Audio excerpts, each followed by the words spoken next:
We've already formed a quorum, and it's also time for us to start. This is the regular meeting of the panel on constitutional affairs, as well as a meeting for a policy address briefing. Item 1 on the agenda, information papers issued since the last meeting. There's one information paper, report on the recent community and political situation in Hong Kong. Item 2 on the agenda, items for discussion at the next meeting. We'll allow Mr. Tam, Secretary for Constitutional and Mainland Affairs, to be seated, and then we'll discuss the agenda for the next meeting. First of all, I'd like to welcome Mrs. Carrie Lam, Chief Secretary for Administration, Mr. Raymond Tam, Secretary for Constitutional and Mainland Affairs, Mr. Lau Kong-Wah, Under-Secretary for Constitutional and Mainland Affairs, and Mr. Freely Cheng, PAS for Constitutional and Mainland Affairs. Well, on the 26th of February, Mr. Tam will have the next meeting. What issues have you prepared for us? The 16th of February. Well, for the meeting on the 16th of February, we've proposed 2 items. First of all, 2015 District Council election, financial sponsorship for candidates, as well as the ceiling for electoral expenses. Originally, this was scheduled for this meeting. We've now proposed to postpone it to the next meeting. And then a working report by the Privacy Commissioner will suggest that the Privacy Commissioner table the working report for 2014. We also suggest that he brief members on the way forward.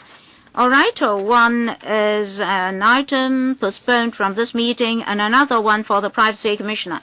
Ms. Emily Lau, I'd like to ask whether the Bureau knows anything about the Convention on Torture. Apparently, the United Nations has announced that in November they'll receive reports, but that's not confirmed insofar as China and Hong Kong are concerned.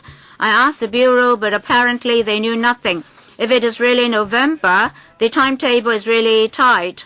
So, Mr. Tam, can you give us an answer? Maybe they shouldn't come under this panel. It's complicated. Constitutional affairs come under this panel, but for torture is for the Secretary for Security. Well, last week I put up some inquiries. Well, it should be this year, but we don't have the specifics yet. As in the past, whether it's our Bureau or the Security Bureau will inform the LegCo as soon as we have the information. Before we go to the UN, we'll come to discuss with the panels. But who will be the leading bureau? Yes, who will be the leading bureau? We should be the coordinator, but for the actual contents, a number of departments will be involved. But mainly, it will be the Security Bureau. As far as our Bureau is concerned, once we receive the notification from the Foreign Ministry, we'll inform members. Well, it should be early next month. Proposals for discussion items. Is it the 8th of February? It's quite urgent, so would you please check and then inform us? All right, item 3 on the agenda. Yes? Oh, you are not asking questions. You want to ask about the agenda? Well, your microphone has not yet been switched on. Just a moment, just a moment. Yes, please repeat. Just a reminder, just now the Secretary said the next time we'll discuss the District Council election. Mr. Chairman, we're less than 2 years from the next LegCo election. Previously, many people inquired about the redemarcation of constituency boundaries. If that is to happen, we have to legislate. For those who intend to stand for the election, they should be informed as early as possible. If the constituency boundaries are to be redelineated, all parties concerned should be notified as soon as possible. Is it that you won't do that? Otherwise, you should come to discuss with this panel as soon as possible. And the piece of legislation should be introduced into LegCo for discussion. Secretary, when will you come to discuss with us? Well, according to rumors in newspapers earlier, the existing 5 constituencies for the geographical constituency may be expanded to 6 or even more. But for the next LegCo election, we don't have any intention to change the number of seats and constituencies. But for 2016, there may be demographic changes. We're awaiting the latest figures from the Census and Statistics Department.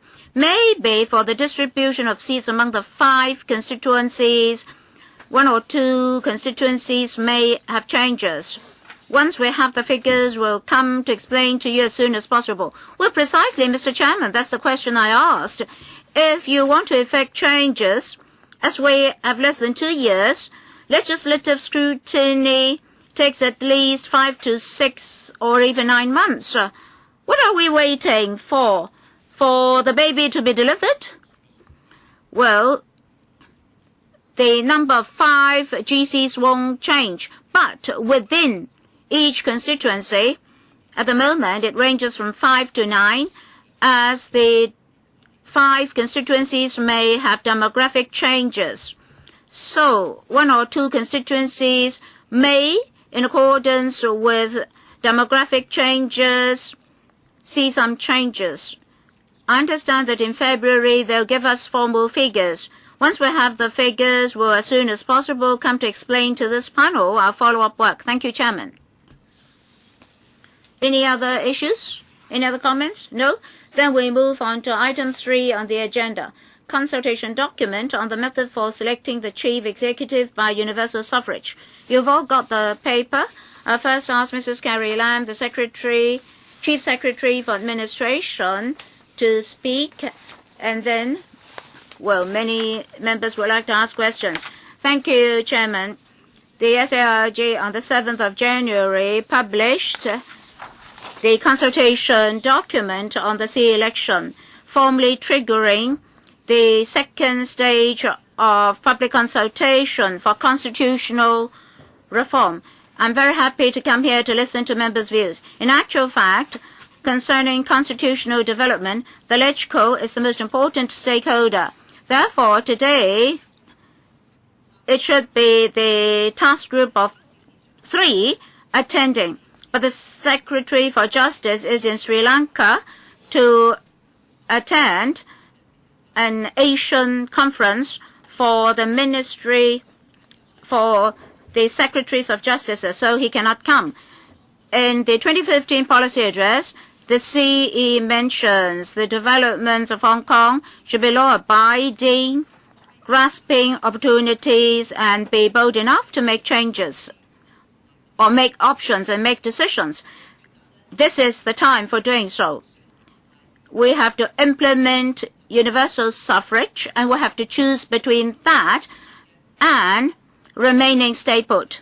And this consultation exercise is to prepare for the 3rd step of the 5-step processes. On the 31st of August, the NPCSC made a decision, and the part of the 5-step process has been completed.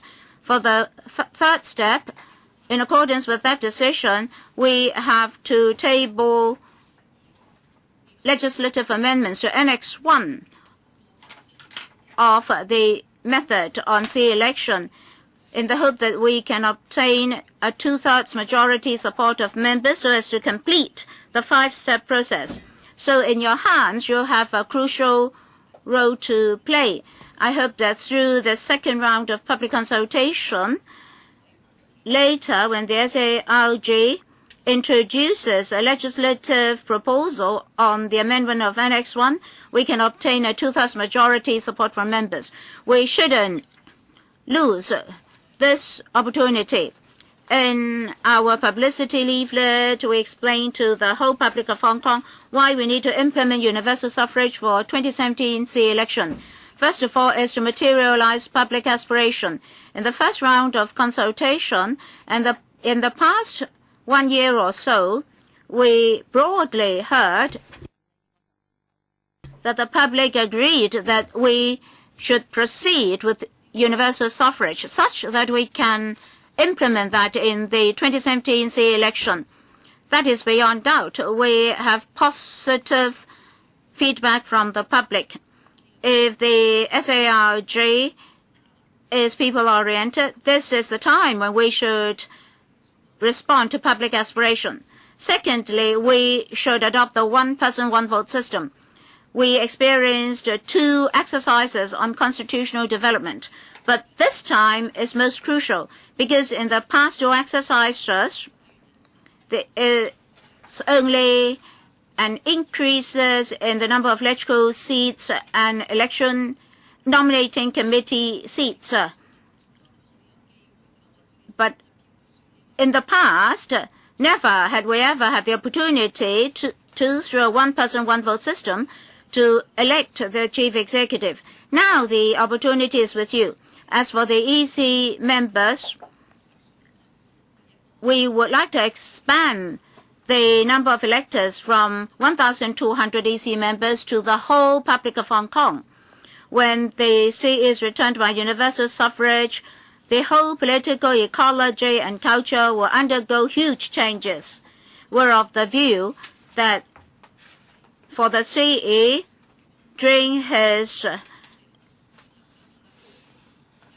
election campaign and after he has assumed the post of CE, he had been facing all the 7 million people of Hong Kong. If our elections suit public interest, this will be a golden opportunity. And then why we're particularly concerned this time, we're not just talking about the universal suffrage for the CE election. We're heading towards the goal of universal suffrage for the LegCo. According to the earlier NPCSC decision, universal suffrage for the CE election is to happen before universal suffrage for the LegCo election. So we must have universal suffrage for the CE election first before we can implement universal suffrage for the LegCo election. Otherwise, the timetable for universal suffrage for the LegCo election will have to be postponed. Once again, democracy is a process. After we've implemented universal suffrage for the CE election this time, we can further enhance the electoral method. Because in the NPCSC decision, the mechanism and provisions for the next election can be discussed. So we should proceed and advance, and later we can enhance the specifics for the electoral method. Thank you. There are 18 members, although there'll be more members who have raised their hands. I've jotted their names down. Let me read out their names in order. Christopher Zhang, Ray Chen, Kwok Ka-ki, Wong Kwok King, Ronnie Tong, Anne Chang, Alan Leung, Helena Wong, Ip Kien Yuen, Lee Chok Yen, Emily Lau, KK Fong, Chung Kwok Pen, James Tien, Sid Ho, Claudia Mo, Charles Mok, Sin Chung Kai, Starry Lee, Ng Sing. 4 minutes each. Because that would take us to beyond 4 o'clock already. And Wu Chi Wai. Have I missed out anyone? Let's start. First, Mr. Ray Chan. Christopher Chung has walked out. I saw him. Thank you. Well, the 27 Pan-Democrat legislators have, on a number of occasions, in no uncertain terms, and adamantly said that the framework under the NPCSC decision will be vetoed. This is the second stage consultation. We think it's a waste of time. When we walked in, I was asked by the journalists, well, you said it's a waste of time. Why do you still attend? Well, I would like to take the opportunity to ask the Secretary or the Chief Secretary to enlighten me. After the constitutional reform is vetoed, what world will we be in? In the 2014 NPCSC framework has set down the general requirements of the constitutional reform. Does it have a validity date? If the proposal is vetoed, will it expire? And when the five-step procedure is re-triggered, will there be a different framework, or the 2014 framework continue to be in place? If that is the case, well, the CS answered Mr. Christopher Jones' question. If the August NPCSC decision framework is still in place, that means the room for fight for a genuine universal suffrage. What would it be like if the government constitutional reform proposal is vetoed?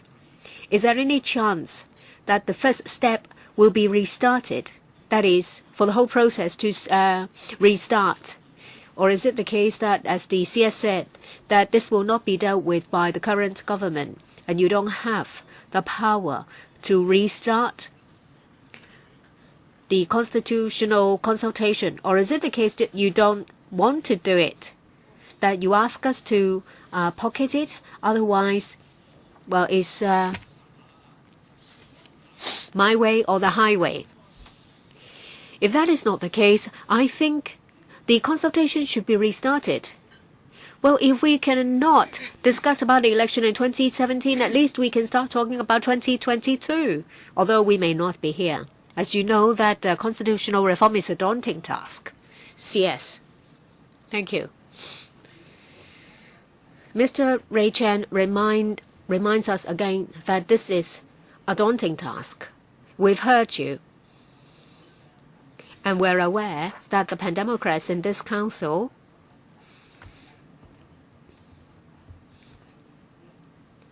has strong views towards the August NPCSC framework.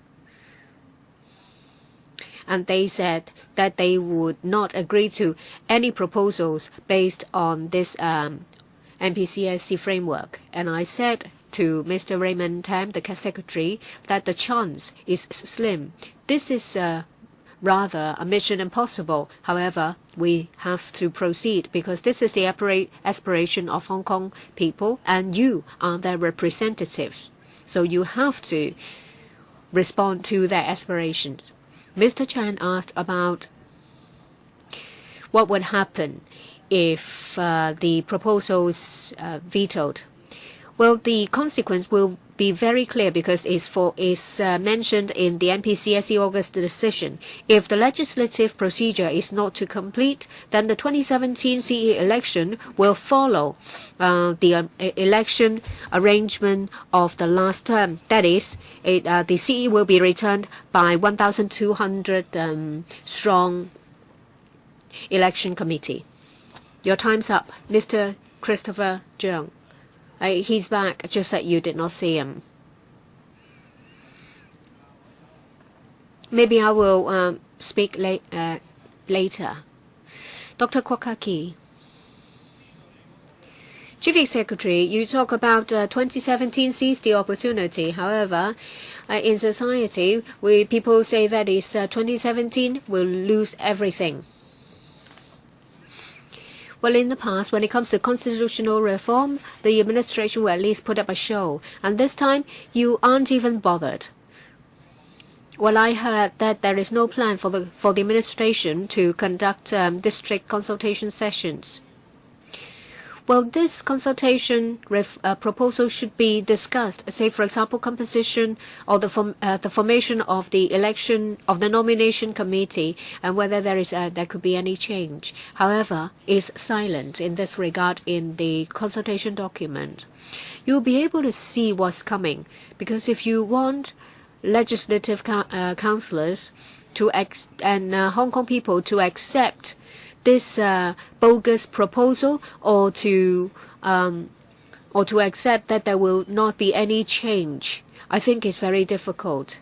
Well, the umbrella movement lasted for 79 days. Unless you're living on Mars, you know that Hong Kong people would like genuine universal suffrage, not the proposal that you have put forward. That is, there are 2 or 3 monkeys nominated for people to choose from. And you said, Chief Secretary, that we should pocket it. We should just keep it, and then later it will be improved.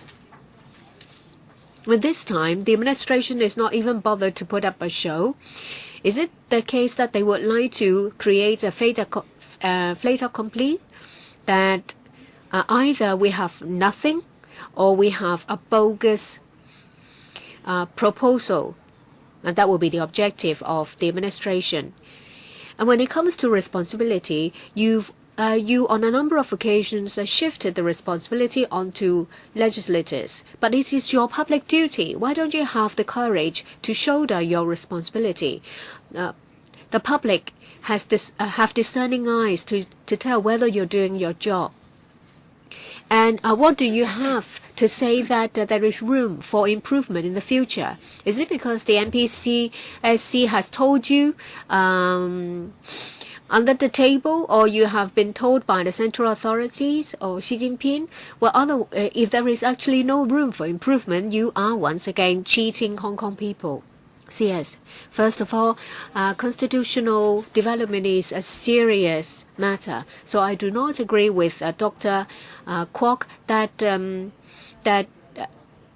that he described this work as putting up a show. When it comes to attending district consultation sessions, meeting different bodies, you know that we have been doing it. If you've read the newspaper, you would know that we've just met the chairman and deputy chairman of the 18 district councils, and we have attended some seminars organized by organizations and bodies. We will continue to attend these seminars. There is one for students and youngsters, and I already said that I would attend to listen to their views, although some students have already said that they would storm the venue. I'm not worried about this, because I believe that we will all have a pragmatic discussion. I'm not shifting the responsibility onto anyone. It's just that when it comes to whether a constitutional reform proposal is endorsed, you have the duty, you have the power. Only you can endorse and make and allow us to move forward with your 2/3 majority vote. When it comes to improvement, as I said in my opening speech, the basis for amending the election mechanism of the CA election is still in place. Next, Mr. Wong Kok Heng. I have 2 questions for the CS. First,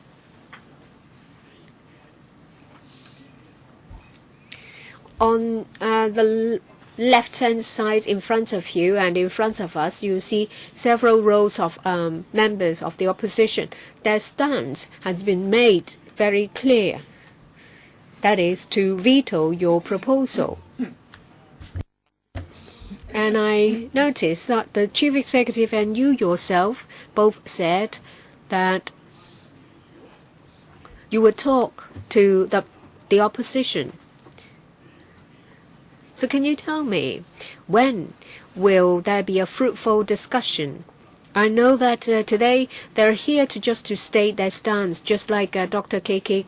Kwok saying that you put up a show. They're just here to state their stance. If there is a fruitful discussion, well, actually, I won't hold my breath for it. But at least tell me when you will organize a discussion with them. And 2, well, the public would like to know whether we can seize the opportunity. If we let this opportunity slip through our fingers, when will we know what will happen? Will there still be universal suffrage for the LegCo? And they said that if this is vetoed, the 5-step process will be restarted. Is that really the case? Please answer my 2 questions. CS. Thank you, Mr. Wong. Well, during lunchtime, I saw the chief executive. I told him that I would be attending the CA panel. And let me reiterate here that the chief executive is very willing and is sincere to talk to legislators, including pan-democrats, on constitutional development. However, it has to be on the basis of the August decision of the NPCSC. We have reached this far. However, we have to continue to work towards the way forward. We should not talk about revoking the August NPCSC decision or restarting the whole process. I'm also very willing to talk to legislators, including the pan-democrats, in the form of political parties or on an individual basis. If we lose this chance to elect the CE by universal suffrage, there will be dire consequences to our democratic development. Because not only will we lose the chance to vote for CE by one person, one vote, we would have lost what we already have. That is, we fulfill this condition, that is to have universal suffrage for CE, and then we can have universal suffrage for LegCo. If we can do it in 2017, then the term 2020 for LegCo will be returned by universal suffrage. And I said that the chief executive election in 2017 should go ahead because of a number of important reasons. Because if it is realized, then the CE will feel the pulse of the public, and the governance will improve. Mr. Chairman, just now the CS told us that if we lose this opportunity, the whole of Hong Kong will lose the universal suffrage for the CE election as well as the universal suffrage for the LegCo election, a double loss. Shouldn't we enhance publicity such that all members of the public know that we may suffer a double loss? Mr. Ronnie Tong, well, the CS always told us to pocket the proposals first. I think that's a rather short-sighted proposal. But then the premise is that the 2017 proposal is just a midway proposal. Yes, that's what the CS told us, but the CS is only the CS for this term of the SARG. For the CPG, whether within or without the decision on the 31st of August, never said that this is a midway proposal. So my first question for the CS is whether or not she is duty-bound to ask the CPG to make it clear that the reason for pocketing this proposal this time is because it's just a midway proposal and not the ultimate goal. Secondly, if this is a midway proposal, then what is the ultimate goal? What is the ultimate destination? Will there be an open undertaking to do away with functional constituencies in 2020, and then in 2022 with the threshold be lowered to a reasonable level, such that the composition of the nominating committee will be democratized as far as possible? Well, if the CPG can tell us what the ultimate package is and when we're going to attain that, then it is still quite reasonable for us, the pan-democrats, to pocket the present proposal first. Maybe you don't intend to cheat us, but you're only the CS. You cannot represent the CPG.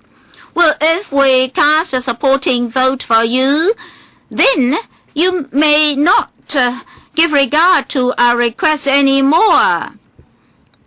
CS, well, I won't describe this NPCSC decision as well as our proposal as a midway proposal. When we consider Hong Kong's constitutional development, after considering all issues, this is the most pragmatic and practicable option. That's why we say that you shouldn't lose the opportunity.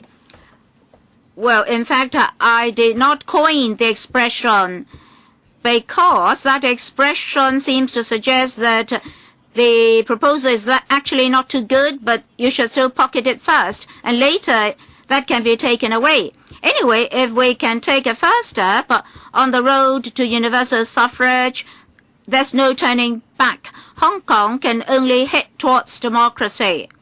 Just now, what I emphasized was we have to amend the C electoral method again, but in the NPCSC decision, there's nothing to prevent that from happening.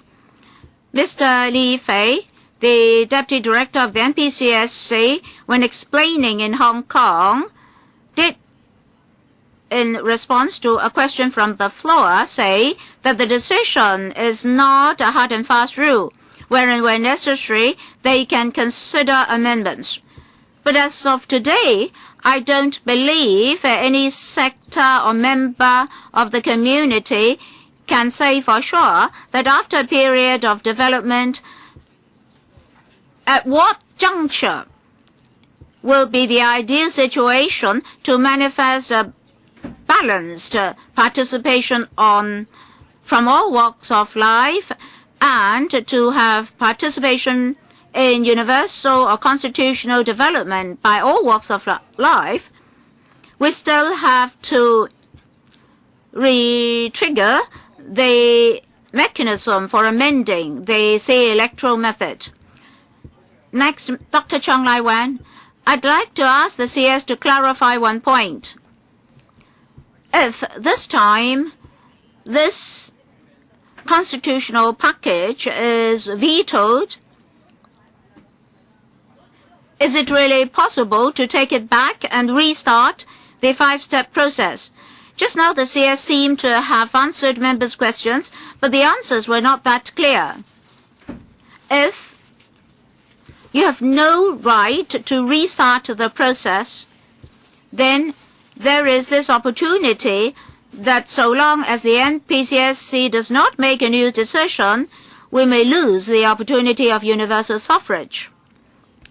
If you tell us that you can re-trigger the five-step process, then the basis of the 2017 C election is that decision made by the NPCSC. But after 2017, if the package is vetoed, do we have to wait for a new decision by the NPCSC before we can trigger the whole process again? CS, if by restarting the five-step process, you mean rediscuss the electoral method for the 2017 C election, then what I can say is that we've already made it clear that before 2017, it is impossible for this term of the SARG to take up that task, and that's also unrealistic. As I said just now, the NPCSC decision on August the 31st delineates the fact that after completing two steps, if for the third step we cannot obtain a two-thirds majority support from LegCo members, then we already have a method for the 2017 C election. That is to follow the method in 2012, that is for the 1,200 EC members to return the CE. So there's no room for restarting the five-step process after the present package is vetoed, such that we can restart the 2017 CE election work, say, in 2020. Under what circumstances can we re-trigger the five-step process? Well, we have to follow the basic law and the NPCSC decision. We do have a mechanism. But by that time, what constitutional requirements will there be is not for me to say. The CE then will have to trigger the first step first, that is to do public consultation and then introduce or submit a proposal to the NPCSC for the NPCSC to make a decision. But generally, the NPCSC is the highest decision-making authority. Then, this time, it has made a decision after the CE has submitted a proposal. Next time, can the same happen again? I was told that some people are of the opinion that the same process may apply. Any more, Dr. Chang? No more. Mr. Allen Leong? Mr. Chairman, perhaps I should tell CE Mr. C.Y. Leung through the CS that if there's no pretext for him to discuss with the pan-democrats the way forward for Hong Kong, then we're always pleased to attend any discussion. But if the NPCSC decision is rigid and cannot be changed, then that won't work. Now, the NPCSC on the 31st of August is very rigid. Right from day one, the NPCSC did not want to give Hong Kong one person, one vote universal suffrage. It's they who reneged on the promise first, and then they blamed the other party for causing the whole promise to fall through. That's what's happening now. C.Y. Leung's policy address mentions independence for Hong Kong. He's actually following the script for this play. Any option against Article 45 of the Basic Law will be described as favoring Hong Kong's independence, irrational, and against Hong Kong people's interest. The CS always call us honorable members, but we are not as honorable as she. She is the most powerful and with the highest status to explain clearly to the NPCSC. In 1997, they used this to cheat us, and then we straddled into after 1997. We should be put under one country, two systems. How can we retain our system? We thought that we could rely on the joint declaration and its annexes as well as the basic law to attain that. But now you're telling us, oh no, we have already attained our goal. We're going to renege on our undertakings in the past. The joint declaration is no longer valid. And then Zhang Rongshun played as the executor by way of the NPCSC on the 31st of August. We're not going to get what we're promised, that is a universal suffrage. My question for the CS is like this. If you insist that the NPCSC decision cannot be changed, then the pan-democrats in this council will definitely veto the package. So what will happen after that? Well, yes, there's not much time left for you.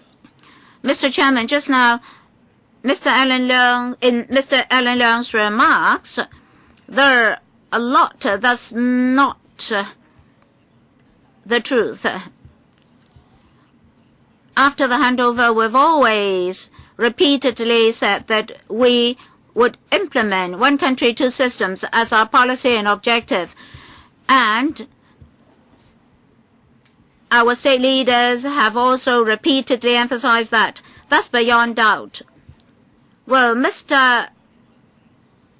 Leung was responsible in saying that under one country, two systems, and on the basis of the NPCSC decision, he would like to keep in communication with LegCo members so as to implement universal suffrage with one person, one vote to elect the CE.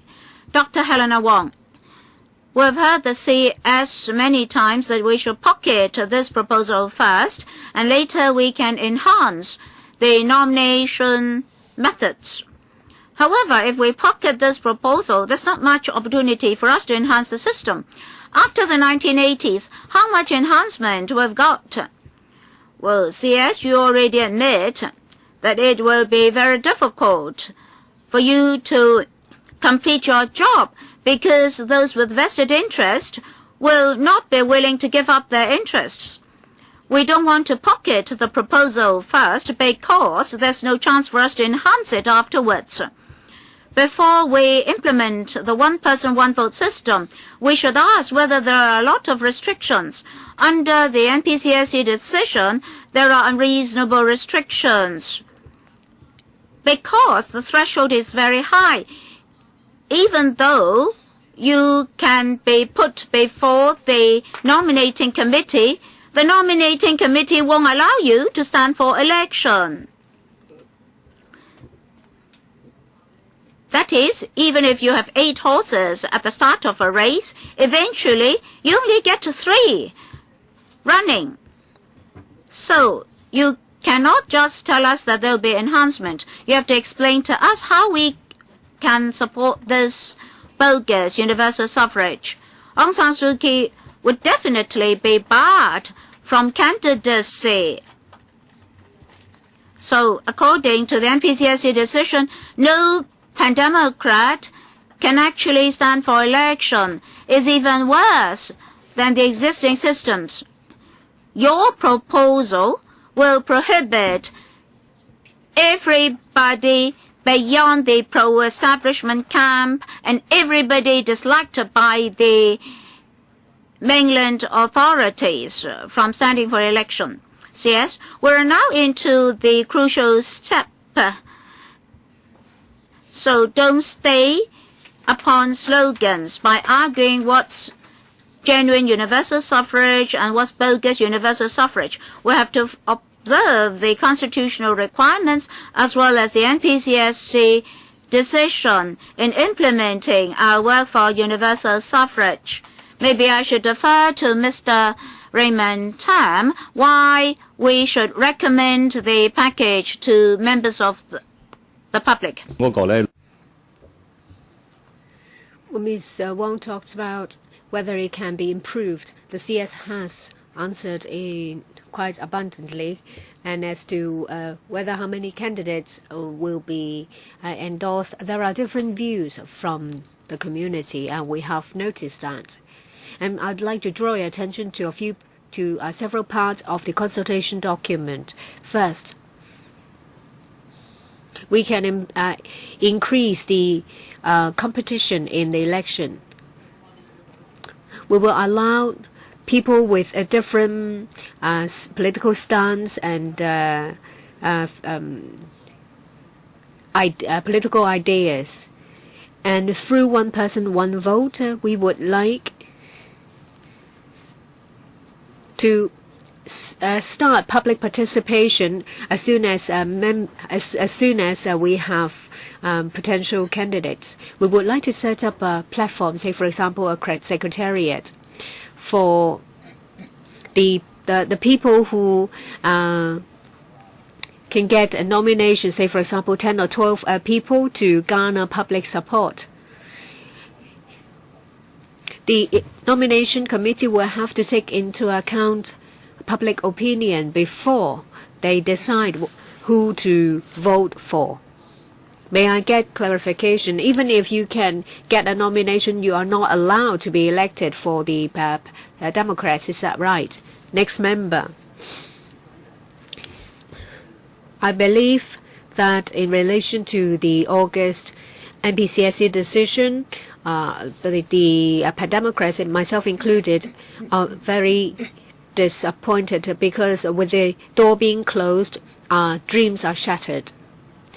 And the CS said we should not get bogged down in nomenclature, that is whether it's a genuine universal suffrage or not.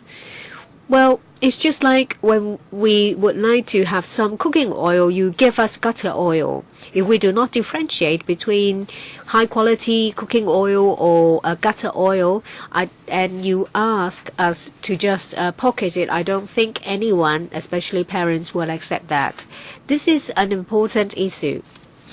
But just now, some members said that, well, there is a connotation in the term pocket it first, because something should follow. Well, you said that it can be improved. However, we can't see how it can be improved. So in this proposal, you only showed us half of it, and even this half is unacceptable. What do you suppose we do? And earlier on, some mainland officials said that for our constitutional reform, it should be recognized and accepted by the central authority and by Hong Kong people. Obviously, this current proposal is not accepted by Hong Kong people.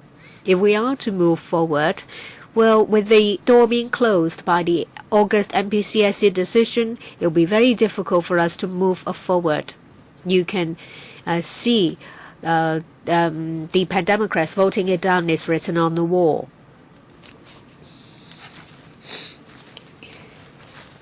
In this proposal, when it comes to the formation of the nominating committee, you said that the subsectors and the sectors should not be changed. Well, for the education sector, we're talking about 90,000 voters, but we only have 30 seats.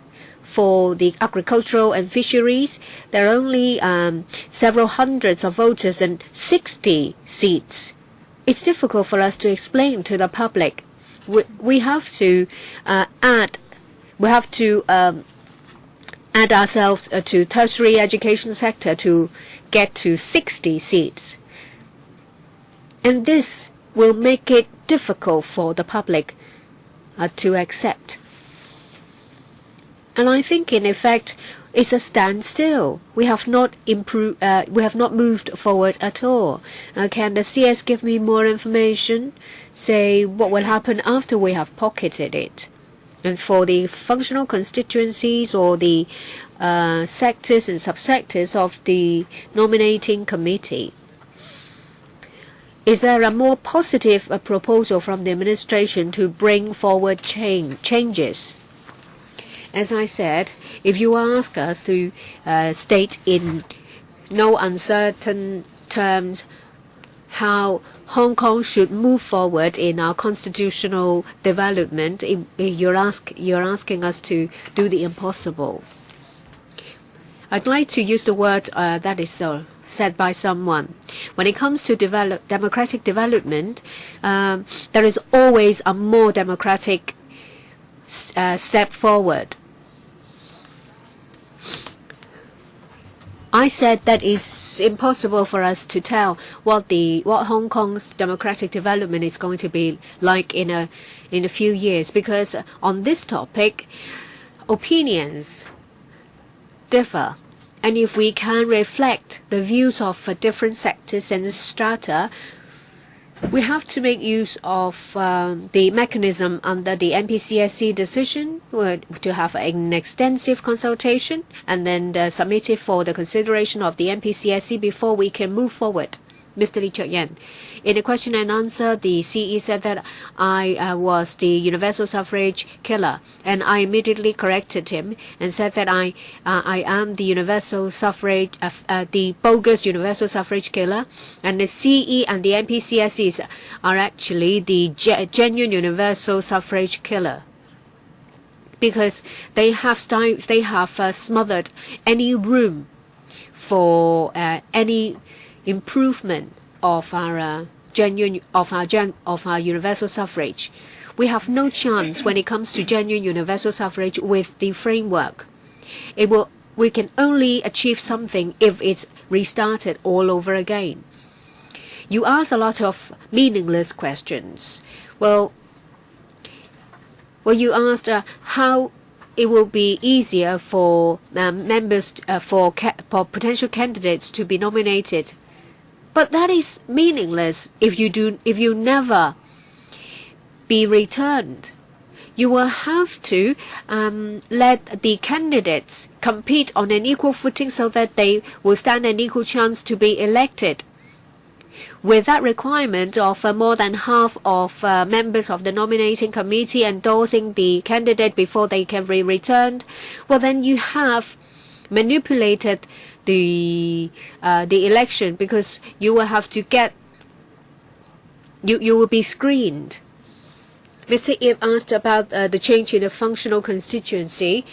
Well, you said that there should be consensus, and you can't even change the number of seats in the again fish sector, because any change will result in opposition. There can never be a consensus.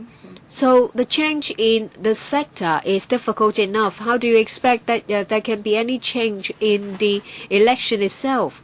We don't have any chance for genuine universal suffrage. That's why I've always said that after the proposal has been vetoed, when the constitutional reform consultation should be restarted. And you're not saying that, well, you can't say that everything will end if this proposal is vetoed, because you will have to, we always have CE election. And if the CE is to have a discussion with us, there is actually a premise that it should be within the framework of the NPCSC decision.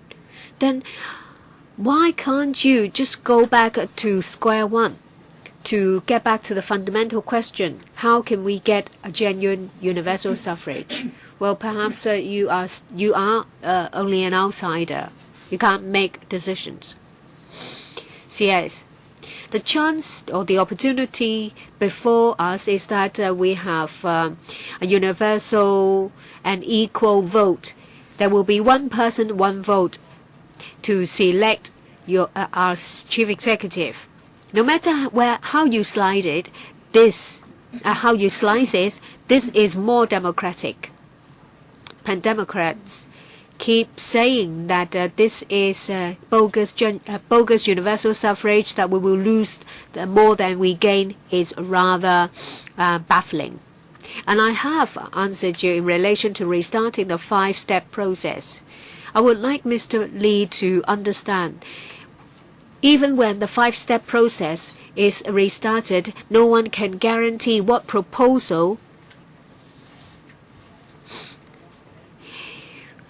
we will get, because when it comes to this, there are diverse views in the community. Ms. Emily Lau, just now the CS said that we should have an election that is universal and equal. If that is the case, of course, I will immediately support you. When we're talking about universality and equality, it's not just about one person, one vote. You should allow members of the public to stand freely in an election and to nominate a candidate. And that is not the case. That's why we're asked to pocket it, meaning that, well, it is not ideal, but you should take it first, and then we will talk about it later. So don't say that it is universal and equal. And just now the Secretary said that with the NPCSC August decision, well, there has been different opinion. No, the opinions have been one-sided. Bad ones, poor ones. A lot of people have been shocked. And I asked a question in the council the other day. Well, the proposal of 12,000 people has been rejected. There is no mention in the document at all. I don't know whose dereliction of duty it is. This is an important part of governance. You see that you are up to your ears in trouble. This will not be endorsed. The accountable officials should step down to show that you will shoulder the responsibility. See, as you said openly, that the umbrella movement is a result of the mess created by the first report. Well, just now the CS was asked what would happen if it's not endorsed, and the answer was, well, of course, the constitutional development will be affected with universal suffrage. Then policies will follow public sentiment, and that governance will be smoother. Well, what if it is not endorsed? It's business as usual. The president of the LegCo said that well, it will be ungovernable, and the LegCo member said that this will be purgatory.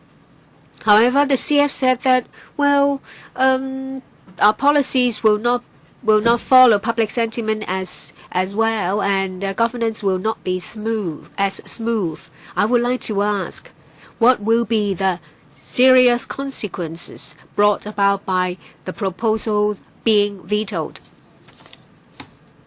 When the consultation document of the second stage was released on the 7th of January, I said that if a CE election by universal suffrage is not to take place in 2017, there will be dire consequences, and I'm very worried about it. And the consequence is not confined to just about our system. It will also affect our economy and our people's livelihood. Well, in a word, it's about governance. The working group of the Constitutional Development and the Hong Kong SAR have the courage and the determination to go ahead, even though we know that it will be difficult or even impossible. I know that you are very firm in your stance, but you have to be aware of public aspiration. Have you told Beijing about this dire consequence? Don't interrupt. CS. Mr. Raymond Wong, please be quiet. If you make any noise again, I will not tolerate it. You have nothing to say, but I don't want you to say anything. I won't do that yet, but I may. Go to hell. Please, don't say anything. You're shameless. Please don't speak anymore because you are disrupting the meeting. I can tell Ms. Lau and other members that we are responsible officials. When we do this constitutional development work, we always abide by the interest of the public. Mr. Frederick Fung, Mr. Chairman, again and again the Pan-Democrats said that were opposed to the NPCSC decision. The CS openly said that she would try her very best to grab 4 votes from the Pan-Democrats. And then the newspaper started to name names, and all newspapers mentioned Mr. Frederick Fung.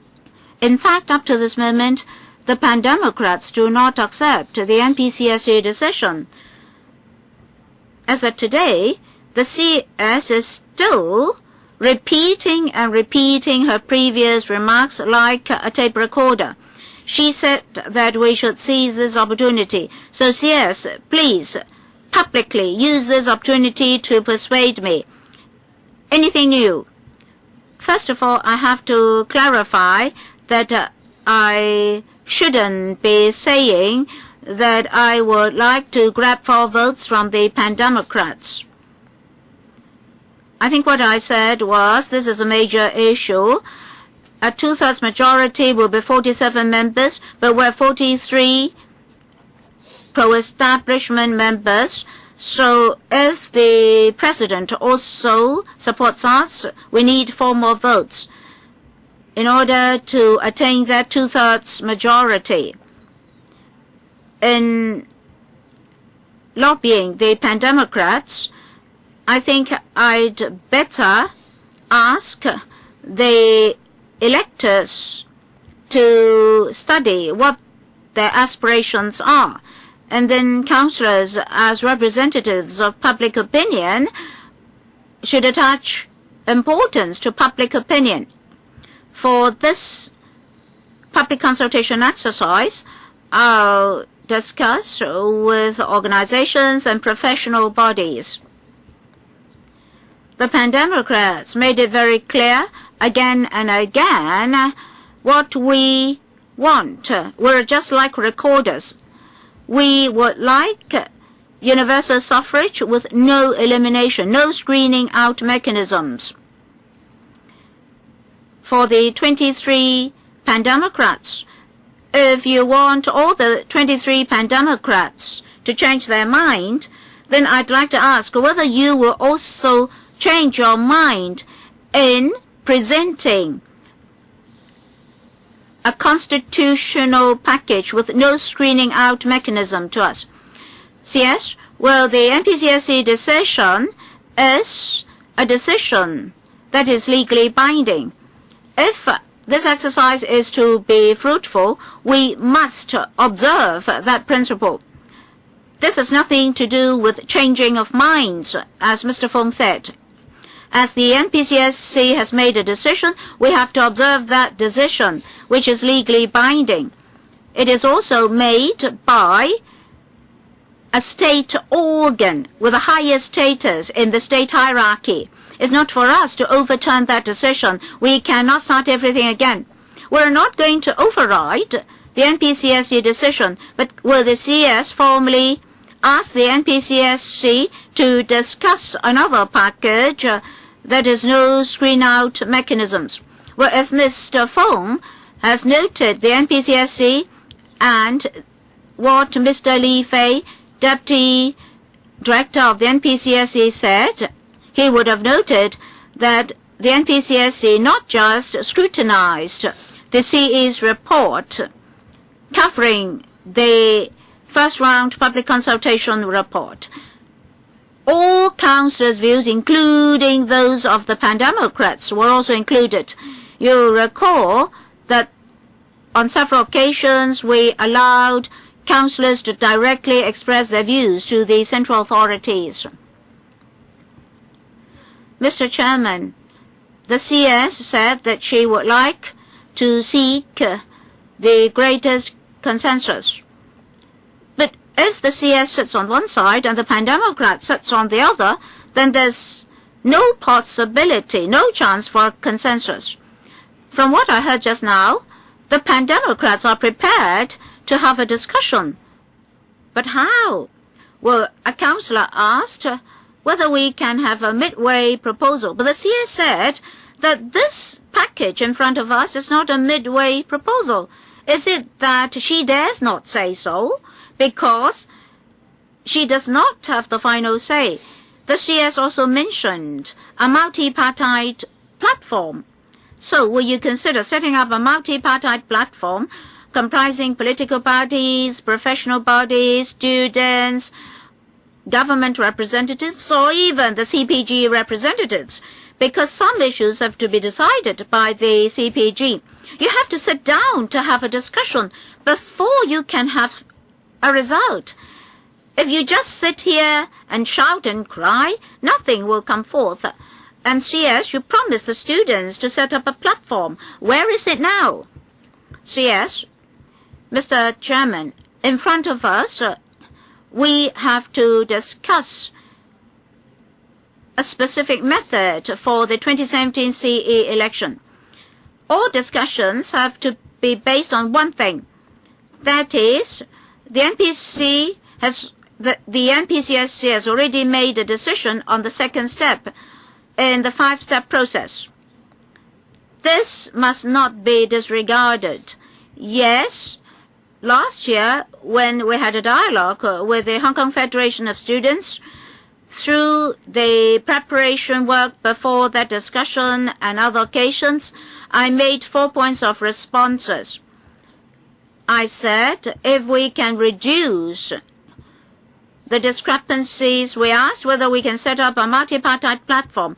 I said at that time that we're willing to explore that possibility. But by that willingness, I meant the long-term constitutional development of Hong Kong beyond 2017. But now in front of us is a task to be completed. We must first of all handle Universal Suffrage for 2017 CE election. What will happen afterwards? All sectors of the community will have to have discussions. So in future, if we are to set up a tripartite platform, the SARG will keep an open mind. Mr. Chung Kwok Pan? CS, if the government really wants this constitutional package to be enacted, then this tripartite platform shouldn't just be set up after 2017. You can set it up now. Why not? You just invite all parties concerned to sit down and talk. Otherwise, you stand on that side and talk. They stand on the other side and talk. There won't be any consensus. CS, any supplement? I'd like to add that the endorsement of this present constitutional proposal is very crucial. It's not true that it doesn't matter. So we work very hard to do the consultation work. If we cannot implement universal suffrage for the upcoming CA election, it is not good to everything. It's not a question of whether or not there will be a platform. The question is, what is the basis of the upcoming CA election? Our position is clear. The basis must be the NPCSC decision on the 31st of August. Mr. James Yen, I'd like to ask the CS one simple question first. Can you clarify something? All along, it seems that I heard from the government that after implementing universal suffrage in 2017 for the CA election, we can have universal suffrage for the 2020 LegCo election. Is that correct? All along, the Liberal Party has reservation over the abolition of functional constituencies, although I represent the NT East constituency in the geographical constituencies. So are you saying that we'll definitely have universal suffrage for the LegCo election if we have universal suffrage for 2017? And will you abolish the FCs? CS, the correct way of putting it is that the first and foremost pretext for universal suffrage for the LegCo election is universal suffrage for the CA election. What about the specific methods? We don't know yet. Will it again be a 5-step process?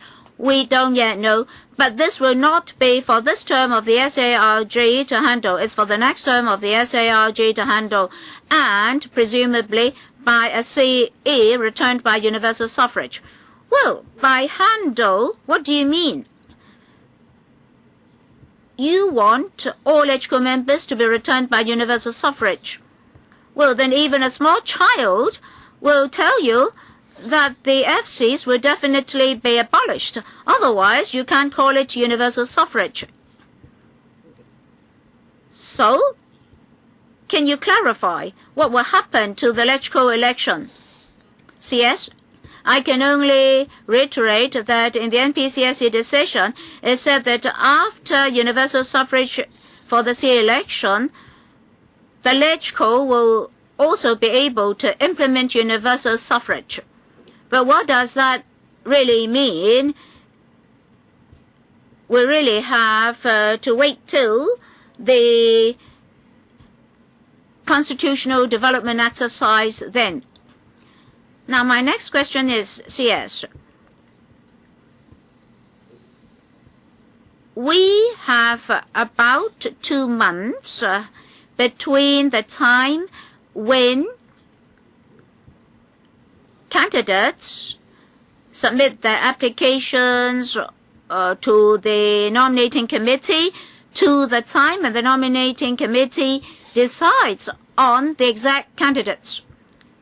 Say if we have one pan-democrat candidate and the others are from the pro-establishment camp, and then after a couple of months debate, the pan-democrat candidate has the highest popularity rate, and the other 5 from the pro-establishment camp all lag behind. Will the nominating committee definitely allow that pan-democrat candidate to run? Mr. Tam, Mr. Chairman, I think Mr. Li Fei, in November, in the year before last, said here in Hong Kong that the inclination of the electors will affect the nomination decision. Precisely, the design of our consultation document is to enlarge that period of time, as mentioned by Mr. Tian. If the platform of a certain candidate is very near to public opinion, I think the nominating committee will have to take note of that reality. Mr. Ho, according to past opinion polls, 70% of the respondents would like to abolish the FCs. So the government did it its own way. So I really can't see how the nominating committee can deviate from that. I think we're just referring to technical details.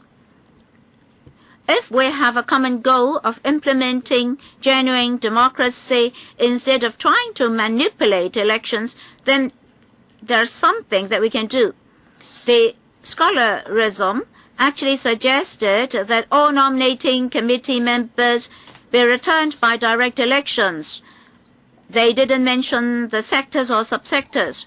Well, it's just like the former 9 new FCs. That is to expand the electorate as far as possible, and then we count by the ratio of population. Then we won't have something so strange as the agriculture and fisheries being a very small sector have 60 votes. All right. That is, if we can nominate trustworthy candidates, then you should try to explore our proposals. But I think your ultimate goal is to control the elections. Well, just now the CS said that we should also count the members of the sectors and subsectors. So I'd like to appeal to the sectors and subsectors to have political courage and commitment so that we can all together promote democracy. Don't stand in the way of democracy. Don't let us miss this chance of having universal suffrage for the CA election. These sectors and subsectors have a huge responsibility. They have been monopolizing powers for a long, long time. If the public is to pocket this package first, and our ultimate goal is to have universal and equal election, can you ask these sectors and subsectors to give way first? Eventually, they have to give up their privileges. Can you lobby these sectors and subsectors? Ask them not to get in the way of our democratic development so that we will not lose the chance of one person, one vote. CS. In the second stage consultation document, you find an entire chapter, chapter 3, about the method and of the nomination committee, that is composition and formation method, where we have 1,200 people with 4 sectors, and there are subsectors. When it comes to delimitation and the number of members in each subsector or sector, there is room for, to maneuver with our legislative framework. However, even when it is legally feasible, we have to consider whether it is politically feasible. We have to endorse 2/3 majority from the LegCo. That itself is an important consideration.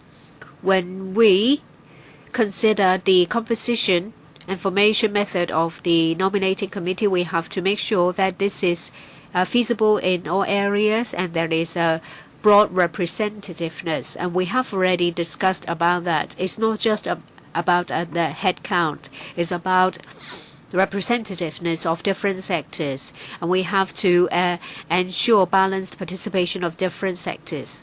Ms. Claudia Mo. It sends a chill down my spine the more I hear it. I believe that the human recorder is now taken up by Mrs. Carrie Lam. She's no longer the Mrs. Lam I know in the past. if someone take the opportunity to take advantage of you, to try to gain something using the muddied water, then you will have to stay clear from them. You talk about people-oriented. Yes, we are people-oriented. That's why we said we are going to veto your proposal. You always said that, well, with CE being returned by universal suffrage, then the policies will follow closely public sentiment. But with a CE returned by bogus universal suffrage, then he will do whatever he wants. As CY Leung is criticized very often for having just 689 votes. He also feels ashamed about it. But in the future, the CE will be elected by a lot more voters. So I don't understand why the CE doesn't understand why the Democrats are going to veto this proposal. You've been an official for so long. If we pocket it, that's the end of it. You act like as if you've never said it. Yes, it was Mrs. Rita Fan who said it. But you said that if you have a vote, are you going to turn it away? What follows naturally is pocket it. When people say that you have the doors closed, well, I think it's a mild way to put it. You've closed all the windows, gates, doors, and that is a fact. And there is also a requirement of being patriotic and love Hong Kong. Beijing said very clearly that someone who is not patriotic, someone who doesn't love Hong Kong will not be a candidate. And that's why it worries us. Mrs. Lam said that we should pocket it first. And then in 2020, the LegCo will see the abolition of the FC. But in her reply to Mr. James Tan's question, well, I got scared because she said that there will be a universal suffrage for the LegCo. But how? I don't know. Will there be a nominating committee, election committee, a list endorsed by the NPCSC? We don't know. I don't know whether Ray Chan, Fernando Cheung will be screened out as a result. You are lying to us. How can you face Hong Kong people? You said that, you feel that there is a very slim chance of this proposal being endorsed. I can tell you that the chance is 0. It's a fat chance. Well, Mr. Tam, the secretary, said that the chance is 0, and I said I'm not optimistic. But if it is vetoed, then 5 million eligible voters will not have a chance to elect a chief executive, and I think that you have to explain to your constituents. Mr. Charles Mock. Well, we said that we don't want genuine universal suffrage. I don't know anyone who would like to have a bogus universal suffrage. You've said a lot of things, but they're just a sophistry. And if we pocket it, you want us to think that in 2020 there will be abolition of the FC. Perhaps by then you say that, well, we're only talking about universal suffrage of LegCo, and you will redefine what is meant by universal suffrage, and you redefine what is a functional constituency. So you want us to pocket the bogus universal suffrage for CE in 2017, and you will ask us to pocket the same thing for 2020 LegCo election.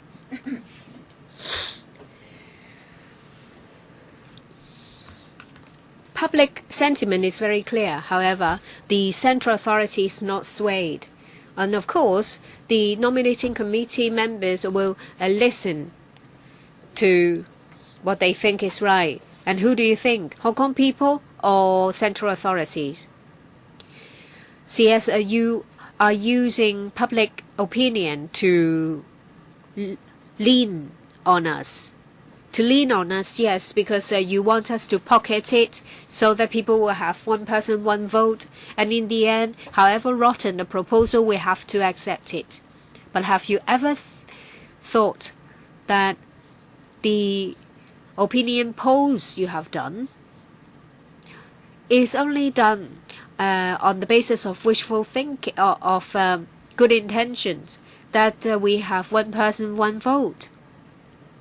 However, when the final proposal is formulated, I'm afraid that it will be unpalatable. I hope that your proposal is acceptable to us, that is beyond the NPCSC framework, that there is no screening. But is there any chance of you to conduct a genuine opinion poll? Maybe something that is like a referendum so that we don't have to do one? Well, perhaps. And I was told that they will never do something like that. Maybe I'm wrong. Will you conduct a referendum with with credibility so that we don't have to do one and we can use yours as a point of reference? If you do a public opinion, not everyone can express their views. Yes. Well, I'm sure that Mr. Mok has heard it. In our constitutional system, there is no such thing as a referendum, and there is no legal basis to have one. And as to whether the administration will commission an independent, trustworthy public opinion organization to conduct a poll, well, we keep an open mind. Mr. Tam reminds me that in the 2015 constitutional reform, there were some opinion polls conducted. However, it was unfortunate that over 60% of the respondents supported the proposal. It was vetoed in the end. I'm sure that people will take that into account, and there are lots of similar polls. Referendum is different from opinion poll. You don't need a legal basis for a referendum. We only use it as a reference. The difference between the two is that in a referendum, everyone can express their views. Why can't it be done? What is it to do with with a legal basis? Mr. Sin Chung Kai. Thank you. It seems that in 2017, the 5 million voters will only take part in sitting in front of a television, watching the 1,200 people to vote. I would like to ask, when it comes to the 2017 CA election, will there be any change in the local legislation? If so, what is it? If not, why not?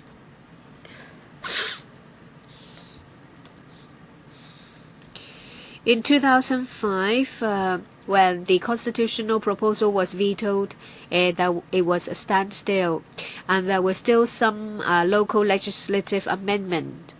They are technical ones. And this time, if the proposal is vetoed, it will be the same thing. As the Secretary said,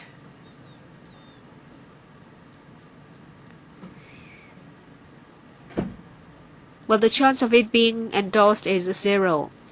So can you tell us roughly what these legislative amendments are? They are mainly to do with voters list, say some specified organizations and names changed, or bodies that are no longer in existence. They are technical amendments. In every LegCo election, in every election under the purview of the Electoral Affairs Commission, there are similar legislative amendments. That is to update the information. They are technical in nature. The 1,200 strong election committee is formulated by local legislation. For some sectors, there is a very low representativeness. You are not going to change that to better reflect the situation. Say, for example, the agri and fish sector, 60 seats and only 30 for the education sector. You won't consider changing it. It will be better for it to be dealt with the CE election. And they have been explained in the consultation document.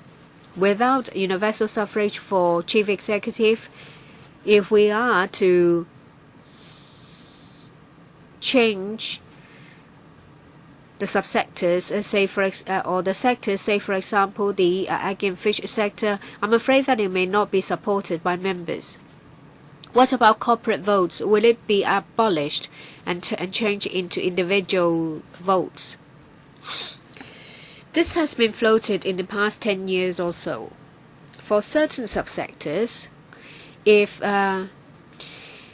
corporate voters and individual voters coexist, say if corporate votes are changed to company votes, then the weight or the value of corporate votes will be increased, which is contrary to equality.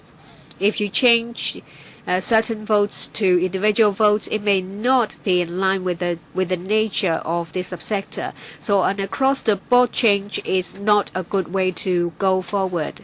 For certain subsectors, if there is room, we will deal with it on the basis of the particular subsector.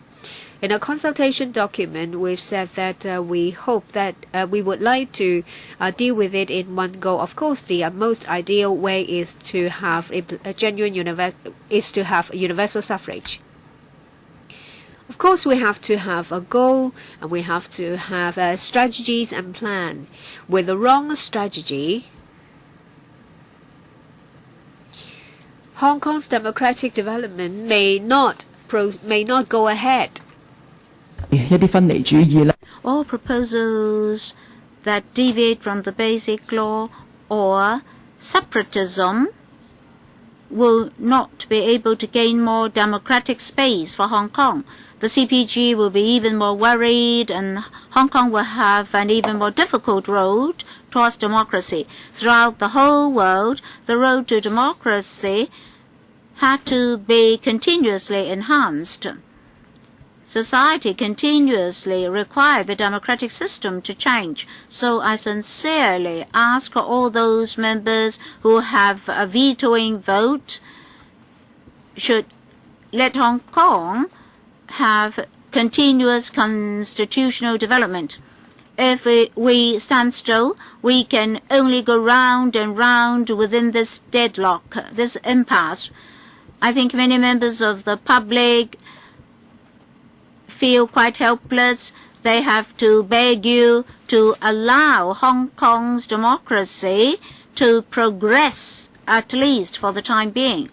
Many members of the public asked us, well, if the Pan-Democrats veto the package, they cannot tell me what other strategies will there be in future to gain more democratic room. Can we have mutual trust with the CPG under the five-step process? Can we change the viewpoint of the NPCSC on universal suffrage? So many members of the public are very unhappy at the moment. Can the CS tell us? Earlier, the LegCo president said that the relationship between the NPCSC and the Pan-Democrats is in the ice age. Of course, we want to have defreezing, a defrost. Is there any chance for the NPC to meet with the Pan-Democrats so as to prepare for a defrost? Yes. In the first round of consultation and after the completion of the first round of consultation, the SARG actively arranged certain occasions for councillors, particularly the Pan-Democrats, to directly express their views to the central authorities.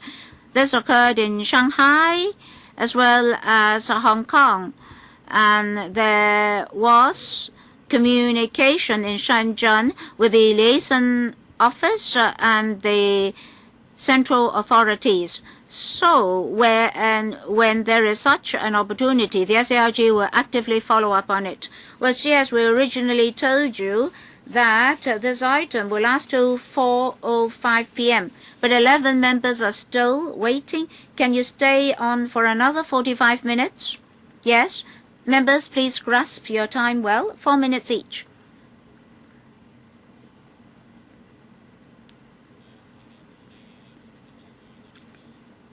Have we changed our time schedule? No. This meeting will last till 5:30 p.m. But for this particular item, I'll be very strict. 4 minutes per member. Next, Mr. Ng Leung. Mr. Chairman, concerning constitutional reform, this is actually an era of a lot of political changes. To the whole of China, this is a historical time, a historical moment. I heard from many mainlanders that in 20 years' time, Hong Kong would be able to return its own chief executive. That is within 20 years after the handover. And this is quite a privilege for Hong Kong people. Now, throughout the whole world, we have the opposition. Now, these people are not opposing very rationally. If we want to seize this opportunity in 2017, as at this very hour, the majority view of the pandemocrats indicates that we're going to get nothing because all of them are to oppose the government's package. But of course, the CS doesn't want that. She wants to have give and take. Or better, she wants us to have more gain and less loss. Well, one person, one vote is simplified as universal suffrage. But in Hong Kong, we always want to create something new. We are very creative. And now we have these expressions of genuine universal suffrage and bogus universal suffrage. The world doesn't understand. If you like it, it's genuine. If you don't like it, it's bogus. Well, it's highly likely that what's now called bogus will become genuine in future. In future, who has the right to tell which is bogus, which is genuine? A member of the public may say, this is genuine, but another may say, this is bogus.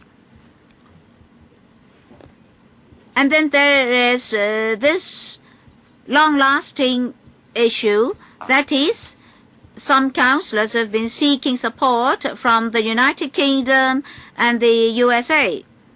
Some of their parliamentarians came to Hong Kong to say this and that. Recently, a parliamentarian said that we should pocket this first. Well, all along, we're not for seeking help from external forces, but some of our councillors have been doing that. And now, somebody from other jurisdictions tells us that we should pocket it first. We should take it first. The bosses of others are telling you to pocket it first.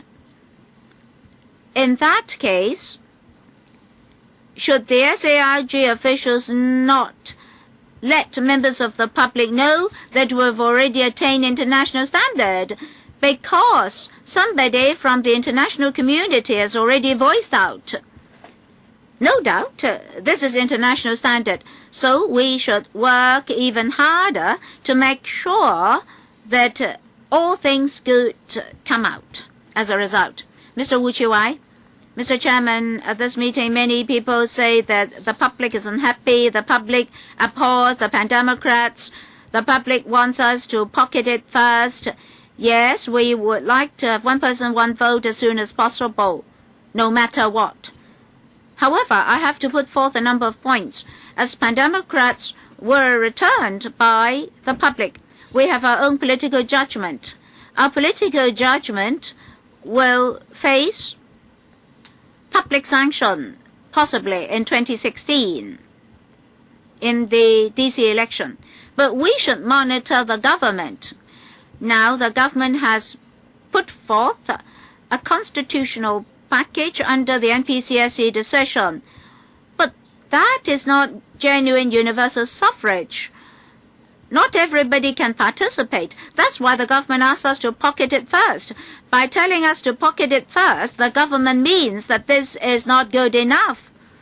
If the public so abhors the pan-democrats in stirring up trouble, then after the pan-democrats have vetoed the package from the government, then in accordance with Article 50 of the Basic Law, that is, on how to handle a crucial motion being vetoed, Can C.Y. Leung invokes BL 50 to disband the LegCo and have a re-election to see whether society really thinks in the way that you say. Does the public want us to veto the package or pocket it first? Political issues involve political judgment. This is my viewpoint. That is your viewpoint. Maybe you're under the influence of the NPCSC. We want referendum. You say there's no system for a referendum. Okay, BL 50 allows you to disband, that is, dissolve the LegCo and have a by-election. It doesn't matter then. The pan-democrats won't then veto you by a 2/3 majority. So if C.Y. Leung is courageous enough, as a balance, he should invoke BL 50. Since these pan-democrats with no support from the public are to veto this constitutional package, then C.Y. Leung should invoke BL 50 to dissolve the LegCo and have a by-election. Dare you do that? Maybe I should defer to Mr. Raymond Tam for the applicability of BL 50, which was discussed earlier in the panel. Mr. Wu said that councillors, after being returned to the LegCo, can, in accordance with their individual judgment and position, handle motions tabled in front of them. Now, all these years you're striving for democracy. We're talking about due universal suffrage. That is not just for the CE election, but also for the LegCo election afterwards. So do grasp the opportunity. I want councillors to strike a balance. Well, after we veto your package, you can dissolve the LegCo and have a by-election. Then you will win everything. Well, she's not answering my question. Time's up. Mr. Leung Yu-chong. Thank you, Chairman. Just now the CS said that to pocket it first is not an ultimate solution. So I'll ask the CS what the next step will be. The CS said the next step will only be more democratic. If the next step will be even more democratic, then CS, why can't we have that more democratic step now? Why should we pocket it first? And secondly, CS, for this package that you ask us to pocket first, when you led us to meet Mr. Zhang Xiaoming, we're told that it's because of state security that the NPCSC made that decision. Well, we're told that the NPCSC decision is legally binding, and the constitutional package now put in front of us was prepared under the framework of the NPCSC. How can we go beyond the NPCSC decision and arrive at a more democratic package? Can the NPC overturn that NPCSC decision? State security was cited as the reason. Then in future, do we not have to take care of state security as well? Yes. In the NPCSC decision, I just want to present 2 points. Number one, when the NPCSC made the decision, it gave due regard to the views and proposals made by the community of Hong Kong. As I said, views were divided. The NPCSC did listen to the views of all sectors of the community. In future, when we have further democratic developments, what will the views of the community be?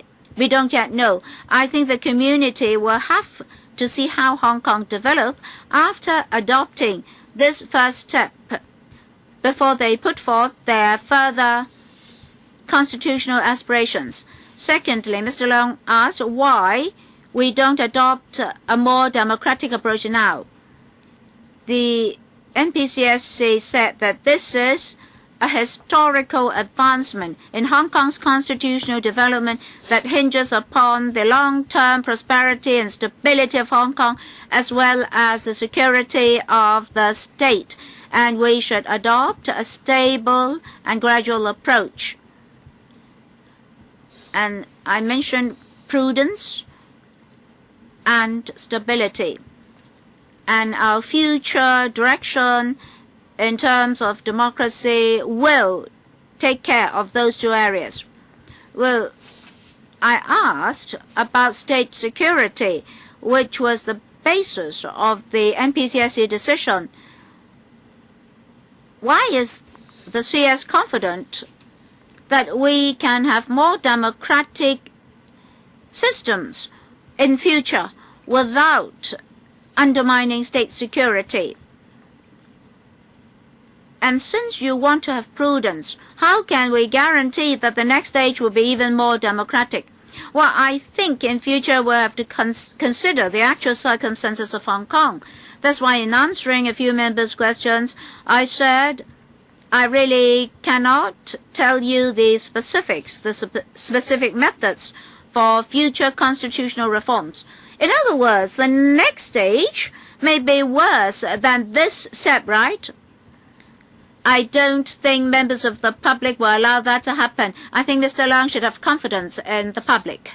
Dr. Fernando Zhang, thank you. Well, yesterday a 5-year-old asked me that in the upcoming election, the administration said that it would be universal and equal with broad representativeness and balanced participation. The nominating committee will first select 2 or 3 people before Hong Kong people are asked to choose. Well, and there are also sectors and subsectors. He noticed that out of 1,200 people, the egg and fish sector occupies 60 seats with only about 160 voters. So 160 voters choose 60 people. And the 60 people will be a group in the 1,200 people in the nominating committee to choose for Hong Kong people first. Well, for the labor sector, we have 3.6 million voters. However, there are only 680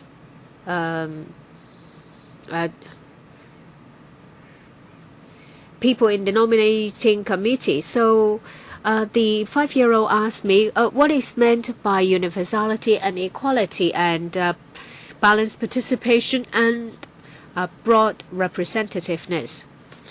I remember that we have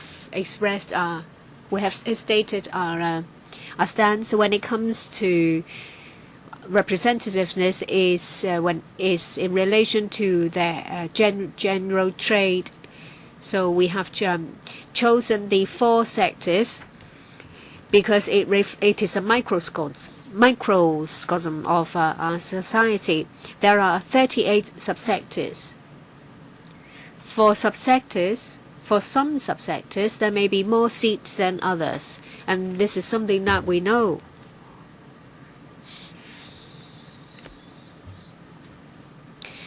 We think that with one person, one vote, that will be a drive for these people, for these issues to be tackled. The future chief executive will have more drive to introduce changes. And in relation to the improvement measures, the CS4 was asked. I think the composition of the nominating committee is one.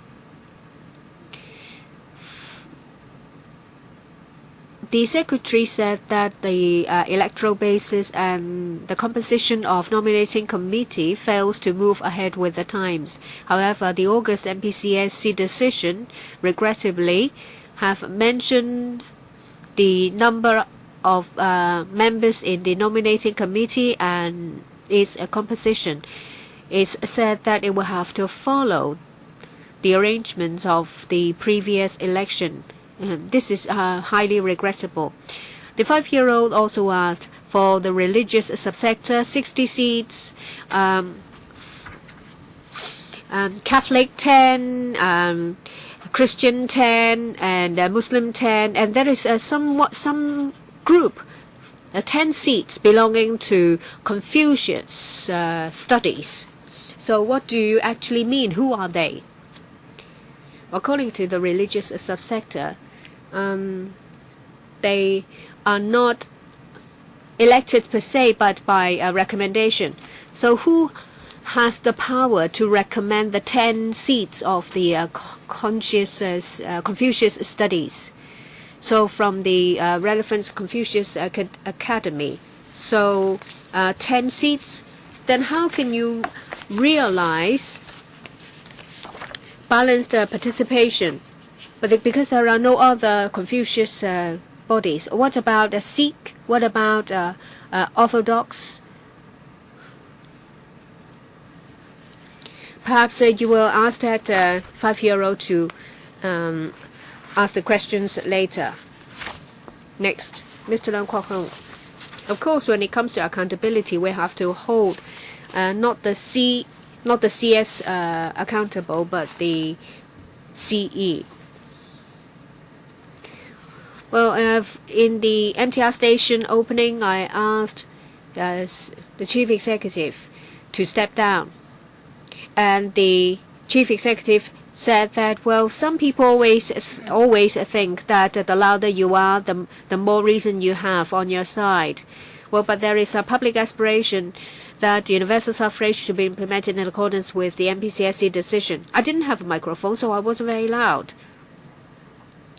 And I answered that some people who are in power think that the more power they have, then the more reason they have on their side.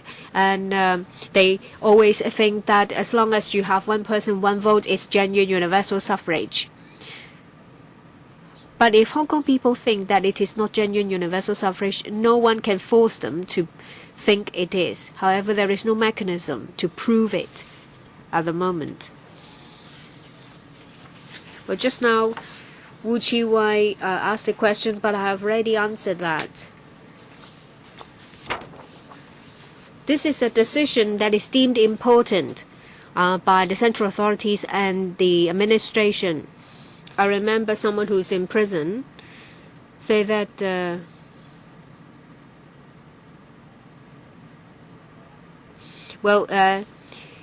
it's for them to decide whether it's important. So it's not for us to decide whether it's an important bill. And you asked,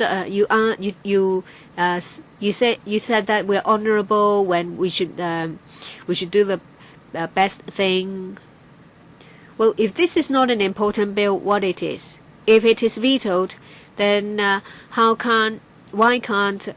why wouldn't the LegCo be disbanded in accordance with Article 50? And are you going to ask the NPCSC for further decision? With C.Y. Leung, in paragraph 10 of his policy address, made a fuss out of nothing. He criticized the undergrads that in February 2014 there was a publication, and in 2013 there was another publication. But he said he has already read them. Why did he not say anything during the Occupy movement? Why did he say it in the policy address? And he also said that there are external forces. It was 2013 publication. He did not say anything. And in 2014, when a lot of students took part in the umbrella movement, he did not say anything.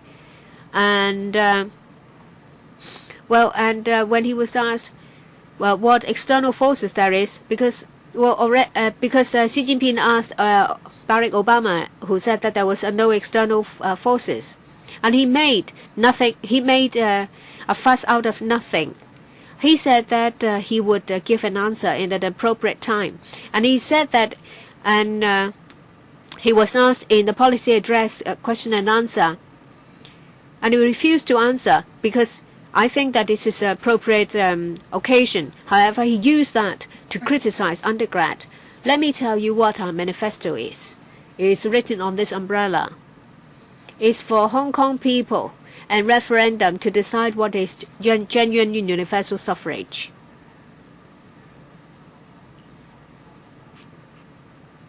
It's not for this people, for this person to decide. It's only Hong Kong people who can decide what genuine universal suffrage is. Next, Mr. Porter. Please remain silent. Well, I hope that Mr. Leung Kwok-hong won't use too much force to destroy the computer in front of him. Well, this is the second stage public consultation. I have the same worries as in the first stage. When it comes to direction and strategy, have they used resources in an appropriate way? It seems that it's quite monotonous. The consultation document. It talks about a lot of legal points, but there is no easy to understand explanation about principles. Well, you will have to pay attention to the appearance, whether it's appealing. Well, you have to be reasonable, as well as legal, but being reasonable should take priority. Why did they not talk about reasonableness?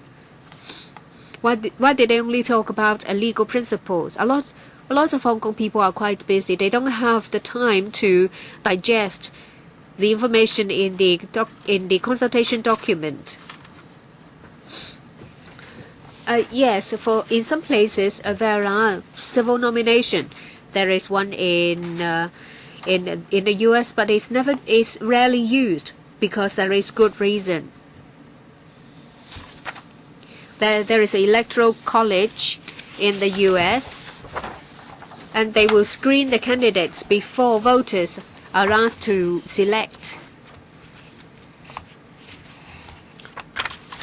Well, when someone is to be elected to fill an important post, it's not just for ordinary people to decide.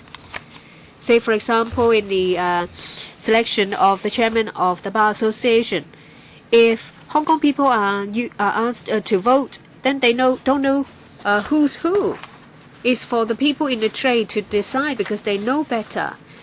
Then why in the consultation document there is no explanation to help Hong Kong people understand? To make it more comprehensible, will the administration spend more effort and time to make it easier to understand? Say, for example, the 1,200 member nominating committee. There can be some ways to deal with it. Some people criticize the egg and fish sector. Well, perhaps maybe there should be some measures put in place.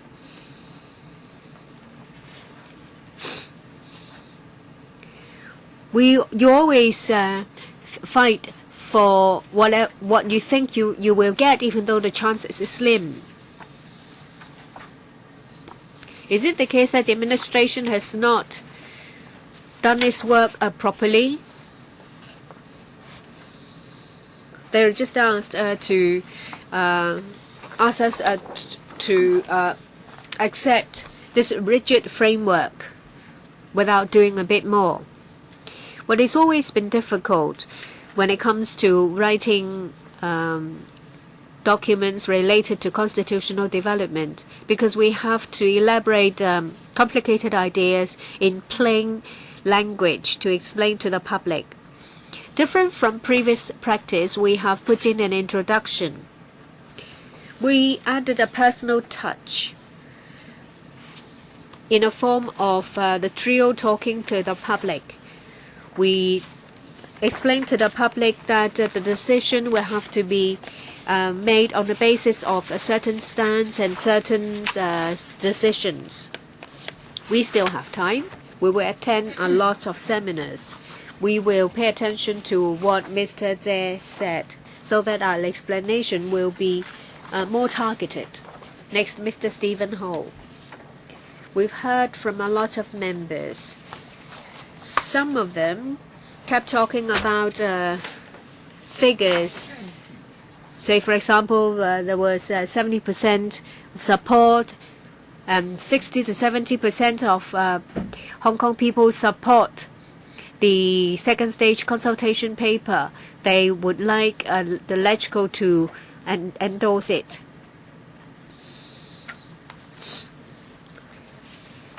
So I would like to know whether someone has manipulated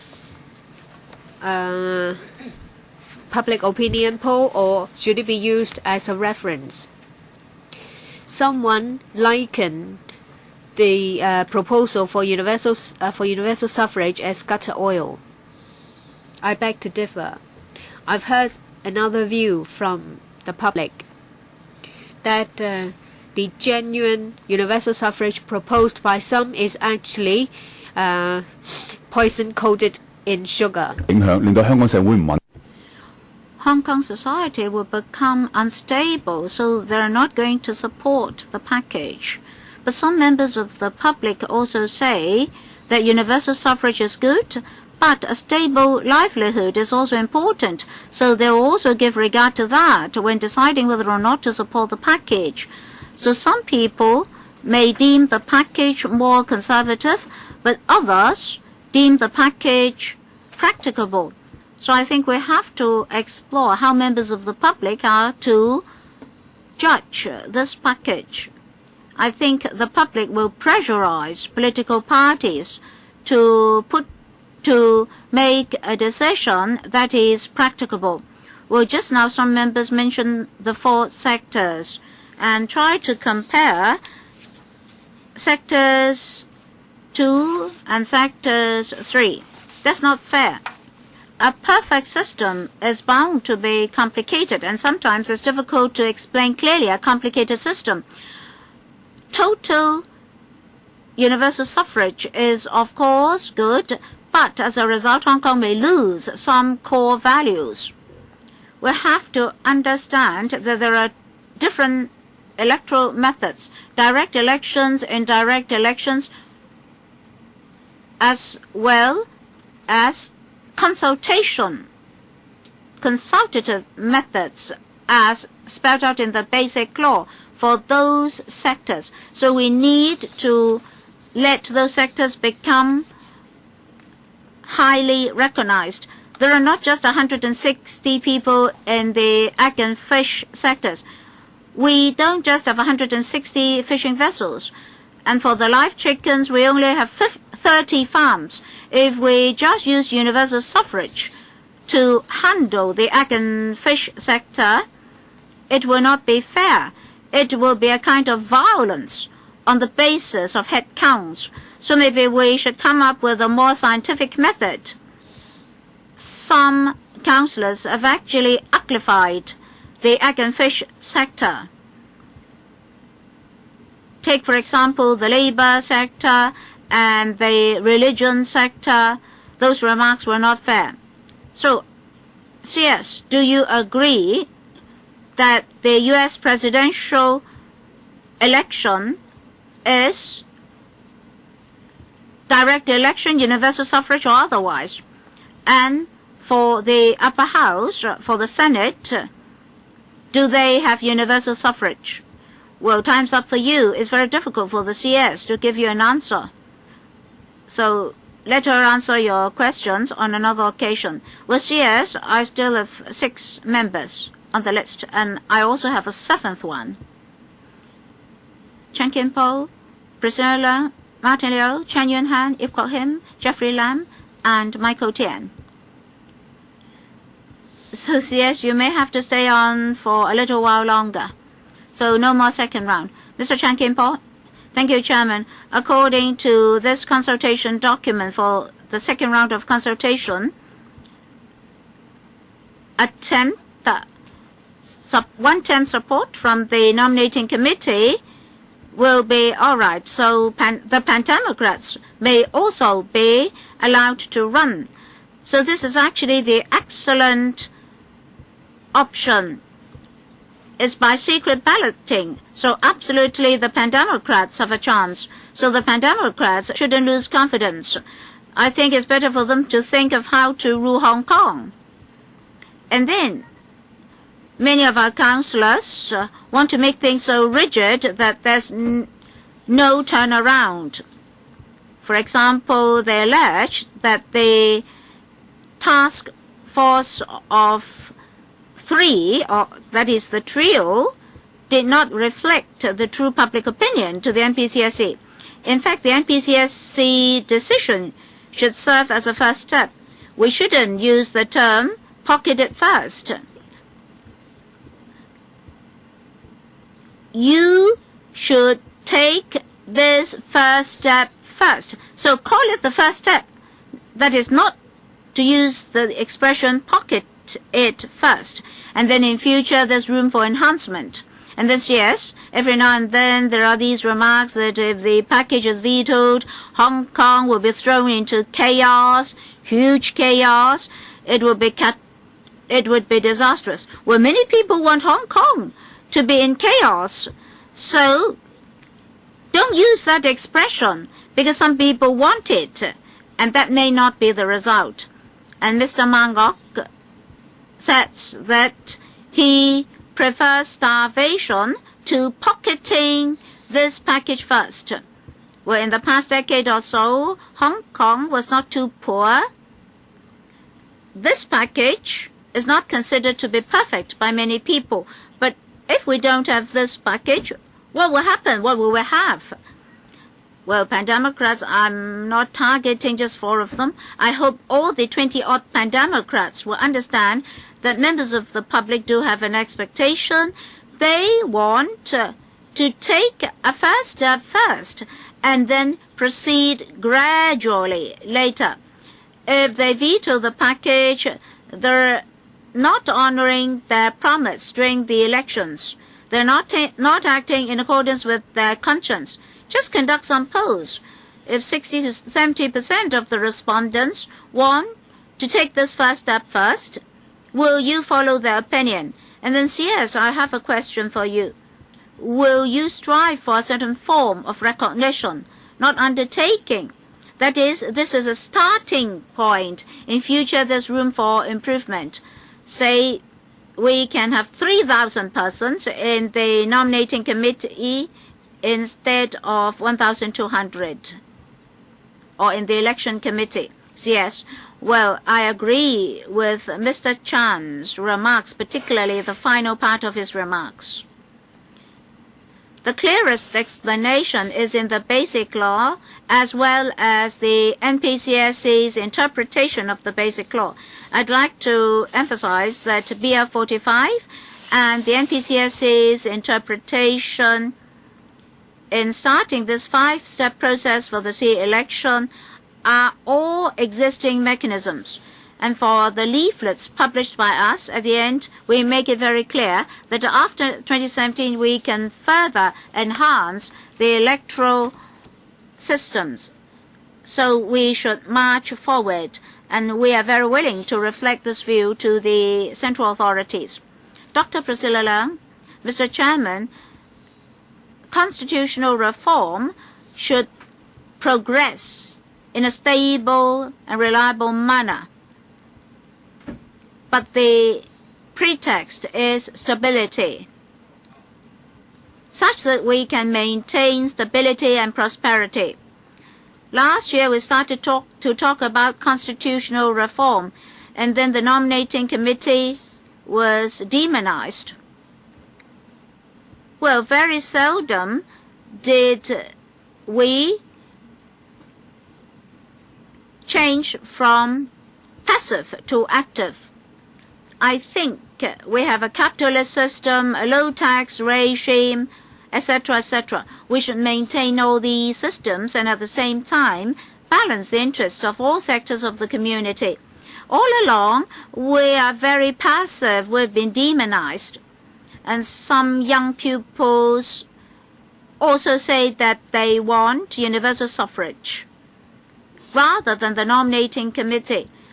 I don't think that's the original legislative intent. I think the government should be more confident in saying that the nominating committee will benefit Hong Kong's economic development and can balance the various interests in society. There's room for improvement still. Secondly, in society, we have a lot of experts. I respect them. But some of them are suggesting this blank ballot proposal. Do you want an option? None of the above. Do you want to encourage the casting of blank votes? Failing that, there will be a provisional CE. In 2005, a CE resigned midway. Still, we need the NPCSE to interpret the remaining tenure. We may need to amend the basic law in order that this so-called blank vote proposal will be constitutional enough. We would like constitutional reform to make our society better, and members of the public love the constitutional culture. We shouldn't boycott everything. So, don't try to make things ambiguous. Go back and examine your proposals in depth. Don't repeat your mistakes. You should proactively control public aspirations.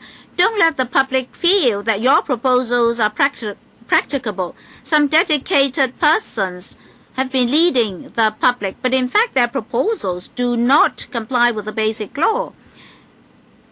It's difficult to implement their proposals, and we may end up with the NPCSE interpreting the basic law. As regards whether we can advance in 2017, it depends on Hong Kong. If you ask Hong Kong people, if you ask the central authorities, nobody can tell you whether or not we can advance.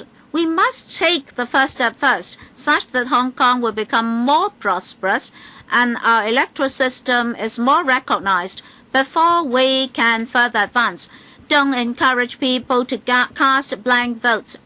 Otherwise, in every election, people will be encouraged to cast blank votes. Then are we going to have provisional CE, provisional policy address, and provisional budget? This is absolutely not healthy. Well, that's the view of Dr. Priscilla Leung. Next, Mr. Chen Yun-han. Thank you. Maybe some colleagues have already asked this. Many people say that this time they really want to be able to elect their own CE.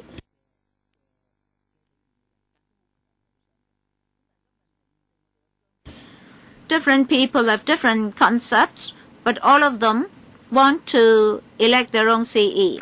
Now, CS, what ideas do you have for the next few months, such that the pandemocrats will be willing to discuss with you? Many dedicated persons have put forth proposals. We shouldn't say now for sure whether they're feasible. Do we have room for maneuvering for local legislation? At least we should tell people that the government has worked hard. Otherwise, when the election comes and we have nothing, then what will happen to us? CS? I want the CS to answer. In our task, we insist that we should observe the law. So there's room for discussion with the Pan-Democrats, so long as we follow the basic law as well as the NPCSC decision. Under those pretexts, we're willing to discuss with the Pan-Democrats. We can go through the chapters and letters and work out what should happen for future elections. For example, the threshold of nomination, we should make it fair, just, and transparent. All these have room for discussion. Ms. Chen Yunhan, do you have any actual ideas in your mind? In your mind? Or are you going to invite the central authorities to interfere again? We should tell the public that the SARG has been working hard. Well, many people don't want the 1,200 people to elect their CE. They want the whole of Hong Kong to elect their CE. Well, we'll strive for chances of communicating with the Pan-Democrats. It's just like Ms. Chen Yunhan and Dr. Priscilla Leung. In society, there are dedicated persons who would like to do something. Any option will be studied in detail by us. Mr. Martin Liao. Thank you, Chairman.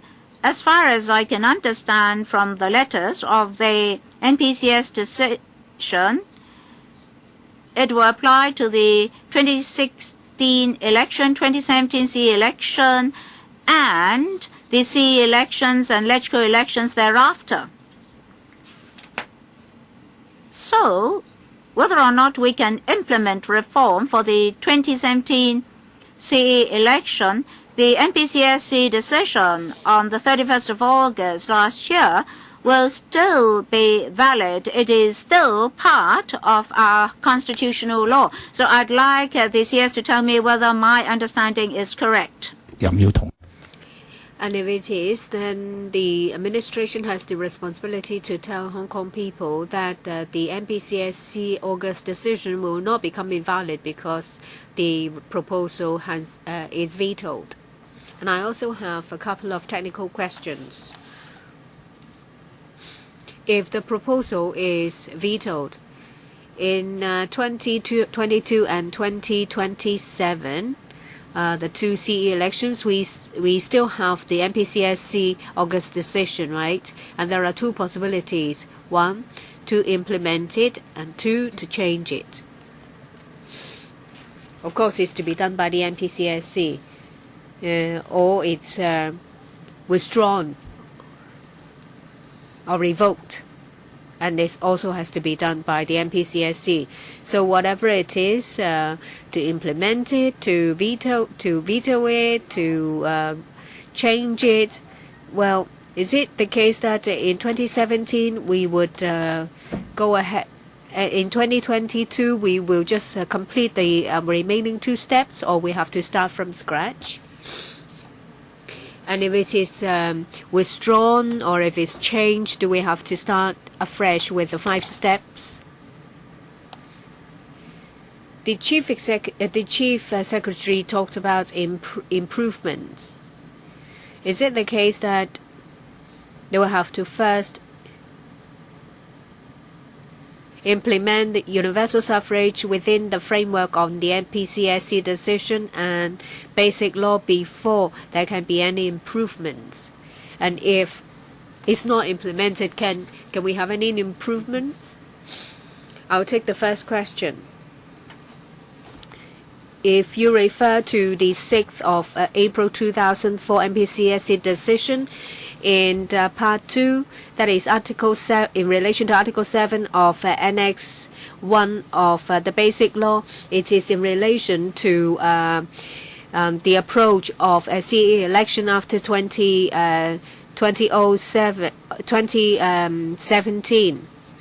And if in 2017 there needs to be a change in 2022, say for example is to be elected with universal suffrage, then according to Article 3, then the 5 steps will have to be triggered.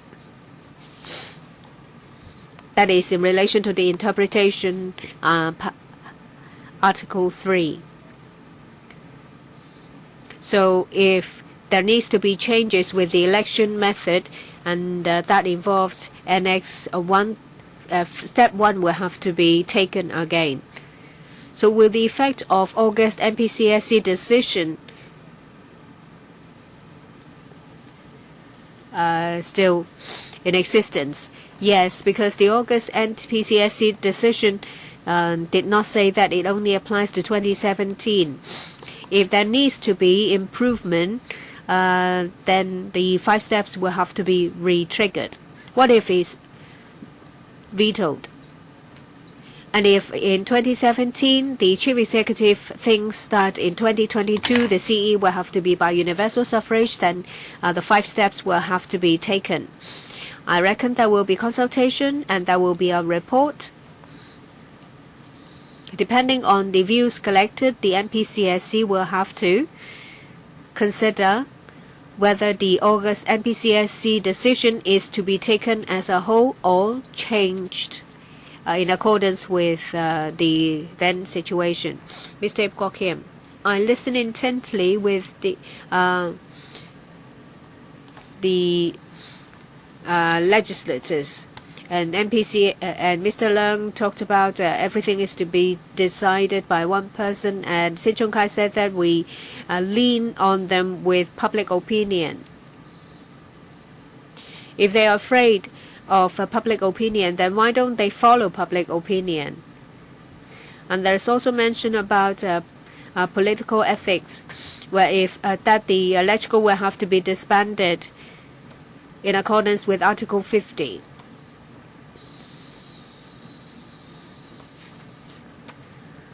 If you defile public opinion, then you only have to wait 1 year for an election for the voters to decide. You don't have to have the LegCo dissolved.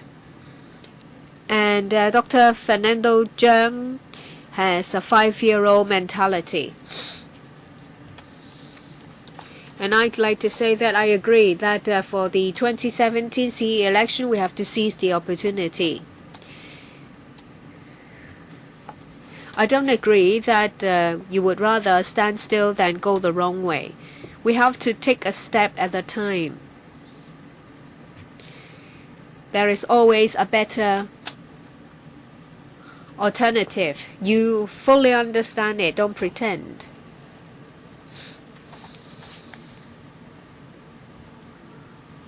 Under the one country, two system, the central authority will have the final decision on when it comes to our constitutional system. It's clearly stated we have one country, two system. We have a capitalist system, whereas the mainland has a socialist system.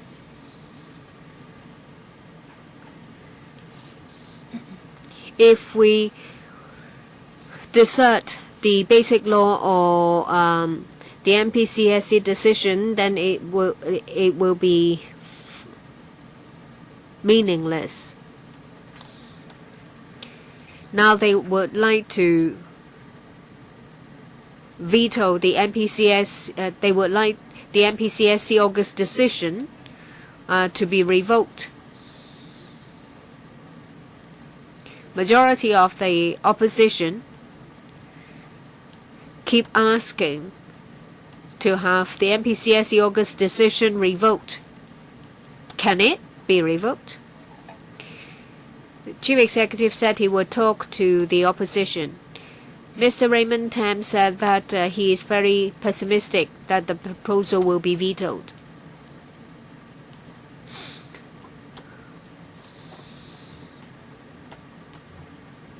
Is there any chance of a communication between the opposition and the CS?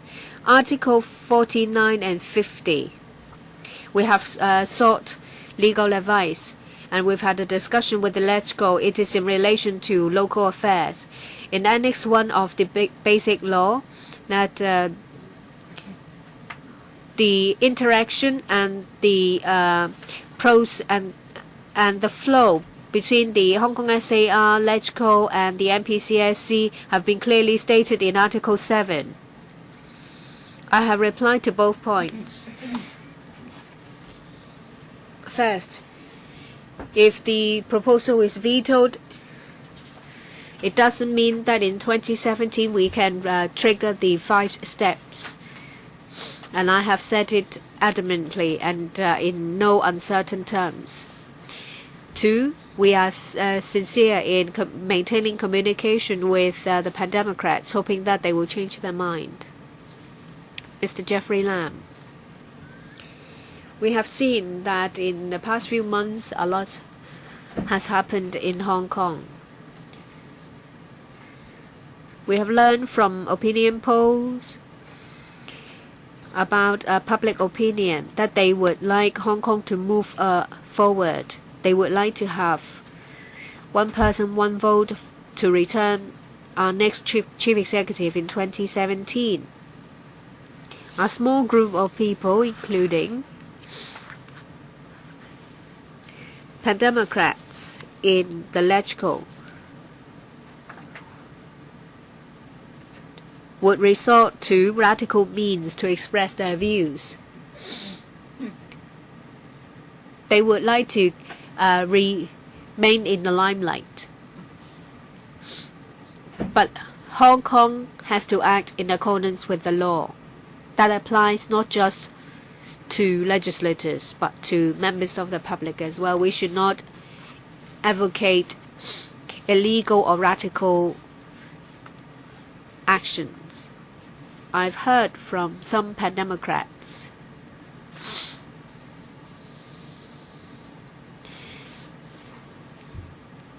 that they have mixed the joint declaration with the basic law together. This is common sense, that there's 2 different things. They asked the UK government to comment on this. They asked their officials to speak on constitutional development. So they say one thing, but they do something else. Public opinion is very clear. They would like to have universal suffrage for the CE by one person, one vote for the 5 million voters. They are supposed to be representatives of the people, but they do not listen to the people. Anyway, we have to keep moving forward.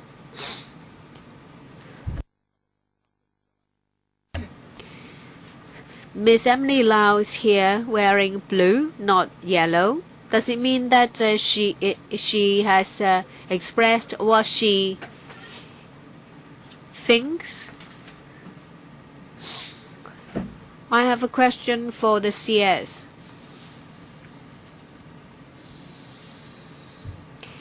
Given the current atmosphere in society, how can the administration complete its task? I believe you will conduct opinion polls.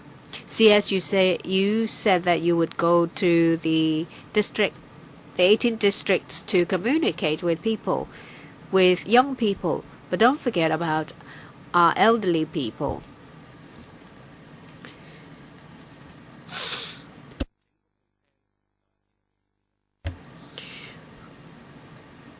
What can you do to listen to all the views?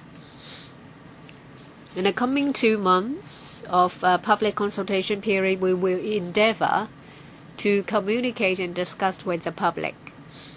This is an important issue. I appeal to political parties and legislators who support us to work together with us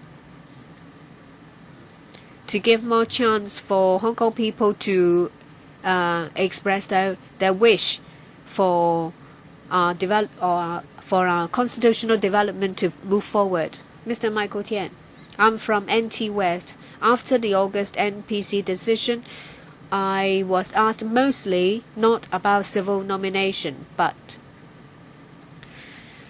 the impression that the threshold has been increased by the NPCSC.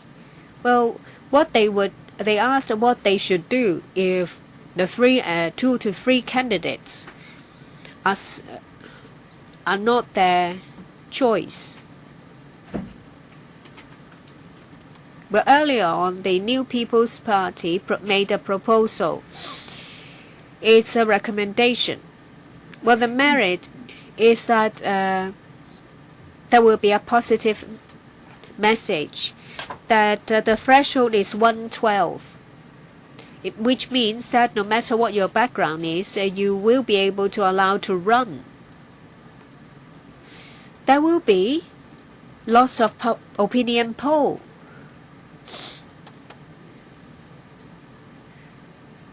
To find out which 3 are most preferred. Maybe those that are less desirable will only get 10%.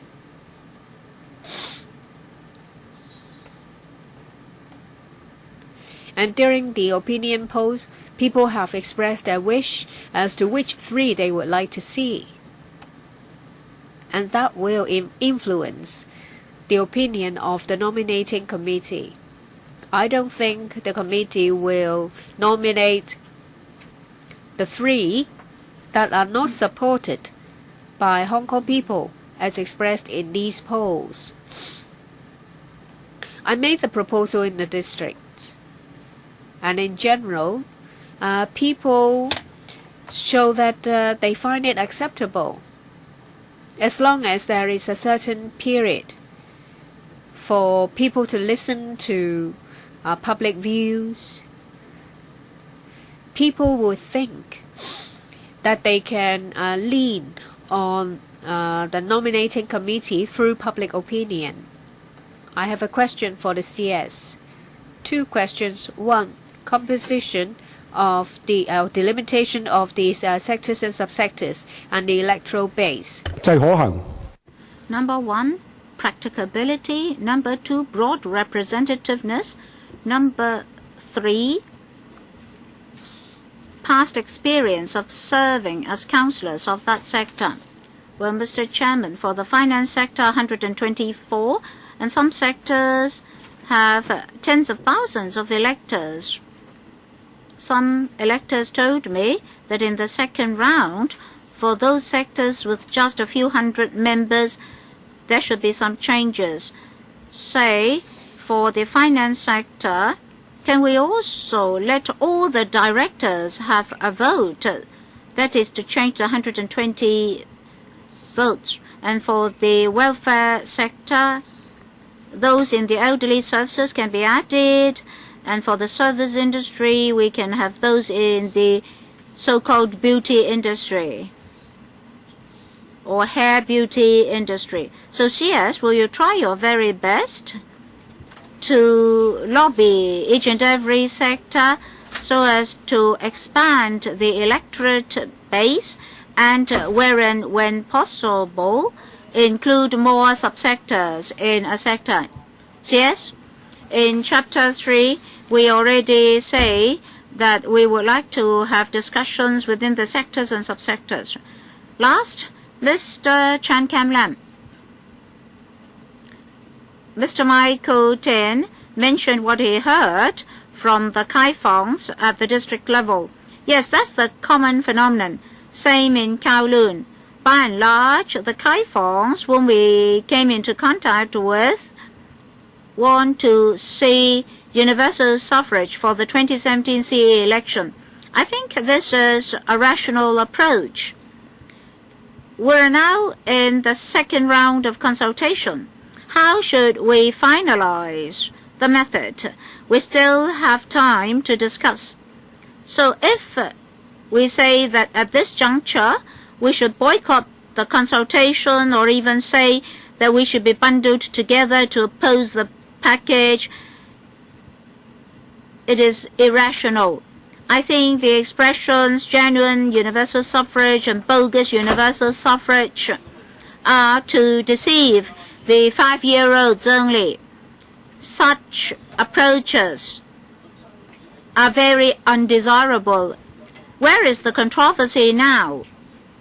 If we look at this from a higher level, then we'll discover that in Hong Kong, every sector of our daily living and every sector of the community have to be law-abiding. Constitutional reform is a major issue. It doesn't just involve Hong Kong. It also involves Hong Kong's relation with the mainland. The mainland authorities have a decisive role and a decisive power in finalizing our constitutional package. We cannot go our own way or go it alone. And we must follow the basic law. We should not disregard the basic law. We shouldn't just say that, oh, we want to do it like this. The basic law makes it very clear that we need a nominating committee for the CA election. I believe all of us here, including the Pan-Democrats, are clear about this. There's no reason they don't know this. Yet, they do not admit these clear provisions. They want to tell you something that is totally without legal basis. They even suggested civic nomination, which is actually to fool people only. That's why in the past few months we had this Occupy movement, leading to Hong Kong people think that the Pan-Democrats don't really want Hong Kong to have universal suffrage. They just want to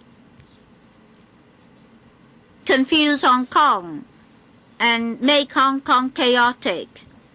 They instigate others to act in opposition to the wish of the majority of Hong Kong people. Are we going to have universal suffrage in the 2017 CA election? Honestly speaking, we do have such an expectation, but we don't have confidence.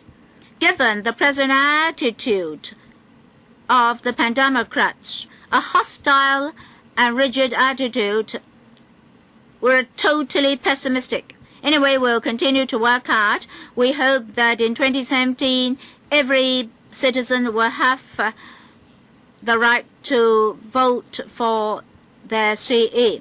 Now, 37 members have spoken. Yes, thank you very much for attending. We're behind schedule, sorry. So let's proceed to item 4 on the agenda. Yes, please continue with your meeting. Item 4 on the agenda, briefing on the Chief Executive's 2015 policy address. First of all, invite the Bureau Director to see whether he has any briefing for us. Sorry, the speaker is not coming through. This is scheduled to finish by 5:30. Well, usually we have 1.5 to 2 hours for the policy address.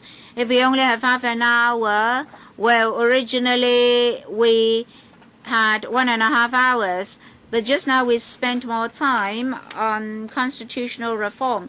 As members would like to ask questions, I'd like to accommodate your request. We can extend the meeting to 5:45 p.m.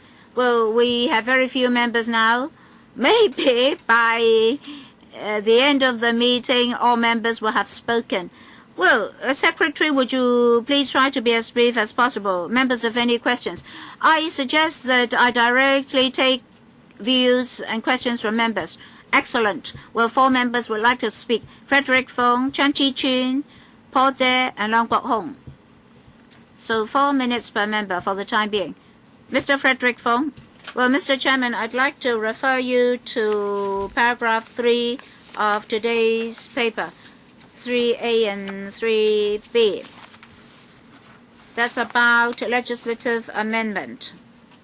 Before this, when we discussed the constitutional reform package, the Secretary had been doing a lot of publicity and promotion. It said that we would have 6 constituencies, and then there will be some changes in the composition, for example, with the super DC seat, and then we got the umbrella movement, and the government said that, oh, with the umbrella movement, they had difficulties with the individuals, and the number of constituencies would further be changed. Well, this is not rational. They keep changing.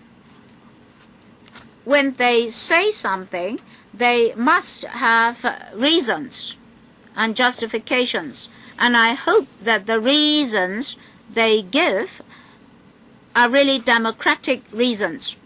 But then they also made an about turn. So, Secretary, what were your original rational reasons? And then when you reneged on your words, did you also have rational reasons? Secretary, well, Mr. Chairman, our Bureau has not presented any formal recommendations, but we did explore a number of issues. For direct elections at the district council level, we did receive recommendations from political parties that it's time for us to study this number of 5. Well, many people said that NT East and NT West are huge in area and should be broken down into smaller constituencies. So we examined this preliminarily. If we are to change the number of GCs, the legislative program will be rather long. We need to amend the principal ordinance, and then the EAC will have to do consultation on delineation of constituency boundaries. Apparently, if we are to do all those, we won't be able to beat the deadline for the 2016 election. As we mentioned, as a result of demographic changes in a number of GCs, maybe a couple of them, due to demographic changes, we may need to have slight amendments. We would like to obtain the latest population figures in February and then immediately come to this panel to offer an explanation. As regards the electorate base, as when we discussed the consultation document, we have already had exchanges with councillors. I have no supplement. Mr. Frederick Fong, whether or not there is sufficient time is in the control of the government. Last year, we already asked the government to start consultation, but the government always said that there would be enough time. When you considered the proposal of a change from 6 to 9, what were the rational reasons in your mind? And now you tell us that the rational reason is that there's not sufficient time. But the time frame is in your hands, Secretary. Back then, councillors asked you to act quicker and to start consultation as soon as possible. So, Secretary, were you in the wrong, or are you now in the wrong? Well, whether or not 5 constituencies should become 9, some political parties have actually suggested a change from 5 to 6. Well, I said that I believe we don't have enough time for 2016, but that doesn't mean that we cannot explore the issue, because in future we need to return all district councillors by direct election, by universal suffrage, wherein, well, if Mr. Fong so wishes, I can discuss with ADPL and Mr. Fong. Mr. Chen Chi-chun, first of all, I have to congratulate the Secretary and Under-Secretary for their pay rise. In fact, that's to revert their salary level back to the original level. In any case, you receive more in terms of salary this month. What have you done at this salary level? What have you done for constitutional development? We asked whether the Secretary would step down if the constitutional package is vetoed? Well, Mr. Chairman, I'd like to move a motion to the effect that the SEMA post should be abolished. Constitutional reform is something difficult. Human rights, they achieve nothing. I'd like to ask about improvement of human rights. As for elimination of sex discrimination, nothing is mentioned in the policy address. Then we try to look up the policy agenda. I think nothing is mentioned. It's only a copy and paste exercise from the 2014 policy agenda. You've not even thought about it. Secretary, have you ever thought about this issue? If so, please tell us, what have you thought? And then in paragraph 11 about this sex discrimination, the biggest achievement is the setting up of an advisory group on eliminating discrimination against sexual minorities. I'm also a member of that group, so is Dr. Priscilla Leung. Secretary, what have you done anyway? Maybe this advisory group is a stumbling block instead. You say we're going to have a focused discussion and then a study report and then recommendations to the government.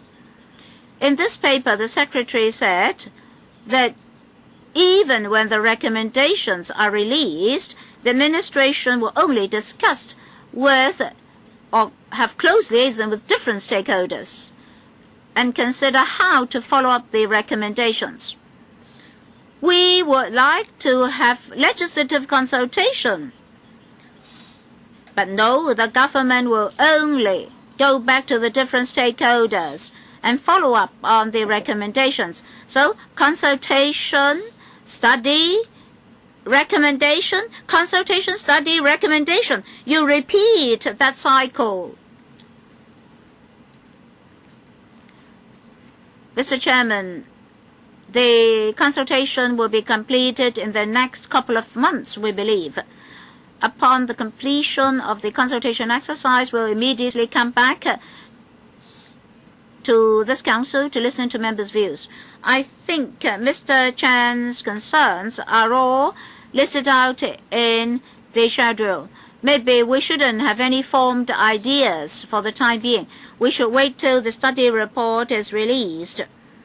I think any rational councillor and official will actively follow up on rational recommendations.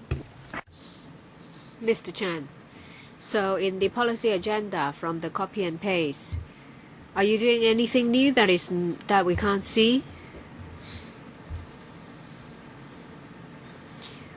Well, on my radar, there is the Equal Opportunities Commission, which is yet to finish the report. Say, for example, consolidation of the few pieces of legislation on discrimination. We're awaiting for the report from the EOC, and that will be their work this year, and it will also be our key area this year. We will follow it up after the report has been released. Mr. Paul Tse. Well, there has been a movement, whatever you call it, of 79 days. A lot of people expect the government to make a few concluding remarks in the policy address and about the way forward. Say, for example, the Great Reconciliation, platforms, whatever. However, there is no mention of this in the entire policy address. Some columnists said that this is a poor policy address. I agree. In the National Day celebration, the movement was going on at full swing. I expected the CE to say something. Say, for example, we have to work together. We have to unite ourselves, and the police will enforce the law. But there was nothing. What is the attitude of the administration? Are they ostrich? They burying their heads in the sand? The SCMP interviewed some former editors. In 1952 is Mr. Feng Hekang. When he was the editor, he said that there were a number of critical articles, and the then governor David Trench wrote a letter to the editor to express his views, and it's a stark contrast between that and our chief executive. Something so big has happened. However, nothing is done to reconcile the differences. I'm afraid, Secretary, you can't answer this question because there is only so much you can do. About 6 or 7 years ago, in 1967, the way the government responded was a comprehensive report.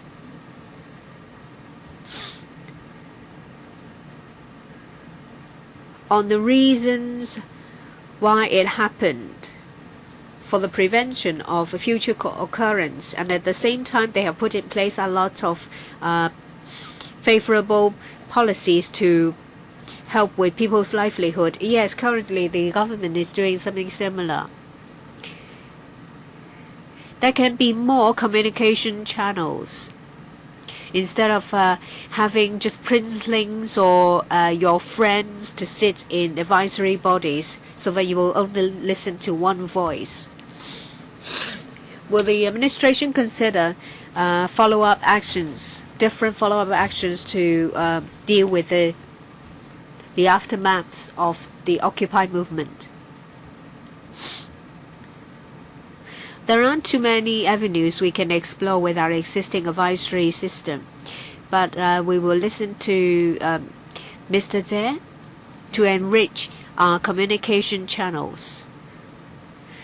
Well, I'm afraid that when it comes to the comprehensive report, it is beyond my purview, but I will reflect Mr. Zhe's view to the government. Mr. Leung Kwok Hong. Just now, Mr. Paul Zhe. Well, I think it wasn't 1952, it's 1972. So about 5 years from the 1960, away from the 1967 turmoil. Well, this is a policy address. It's not just something to vent your feelings. You have to, after you've said it, you have to do it. And just now a question was asked. You name the editor of the Hong Kong U Student Union. Well, I was asked to ask you to ask C.Y. Leung to go to Hong Kong U. Well, I will guarantee his personal safety. I would get in the way of all the eighth throne. And if if he would go to Hong Kong U, although he did not go to Hong Kong U, he only went to Polytechnic. Well, he wouldn't. He thought that by using this exclusive platform, he would be heard more. Well, he criticized other people for being loud, thinking that they have reason on their side. And now an invitation is sent to you, the CE and the CS, to have an exchange with the Hong Kong U in Hong Kong U. This is not a talk show, it's a policy address. You write it, you do it. Well, or you ask Xiu Xinpo to maybe compile a book about revolution to enlighten me. When you're asked to explain what is a color revolution, what are these external forces? But they couldn't explain it away, and so they start another topic. Don't bully the young. Tell me off. I am anti-revolution.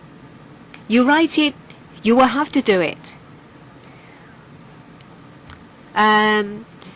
George W. Bush said that Hussein Hussein has hidden some weapon of mass destruction and attacked and went to find that. But now in the policy address, in paragraph 10, you will find this criticism. It's part of the introduction. If he has the courage, go to Hong Kong U, the university that he couldn't go because he wasn't good enough. He had to go to Polytechnic. Mr. Tam Yu Chung, you will be the witness. The editors of undergrad invited CE to go to them to talk to them. Otherwise, shut up or just erase this paragraph. You've said something. Do it. Well, Emily Lau attended a seminar in Taiwan saying that she supported Taiwanese people making their own decisions. And then, well, an invitation is sent to Emily Lau to attend a debate. Now you have power. So does he dare to attend a debate in Hong Kong U to talk to the editors? What kind of person is he? Remind him, Secretary. He'll remember it. If he's scared of students, then have a debate with me. I will concede certain points. Otherwise, he should just pack up and go. Mr. Ip Kok Kim, I read the leaflet and I read the report. There isn't much on constitutional reform. Perhaps it's because there is the second stage public consultation on CE election.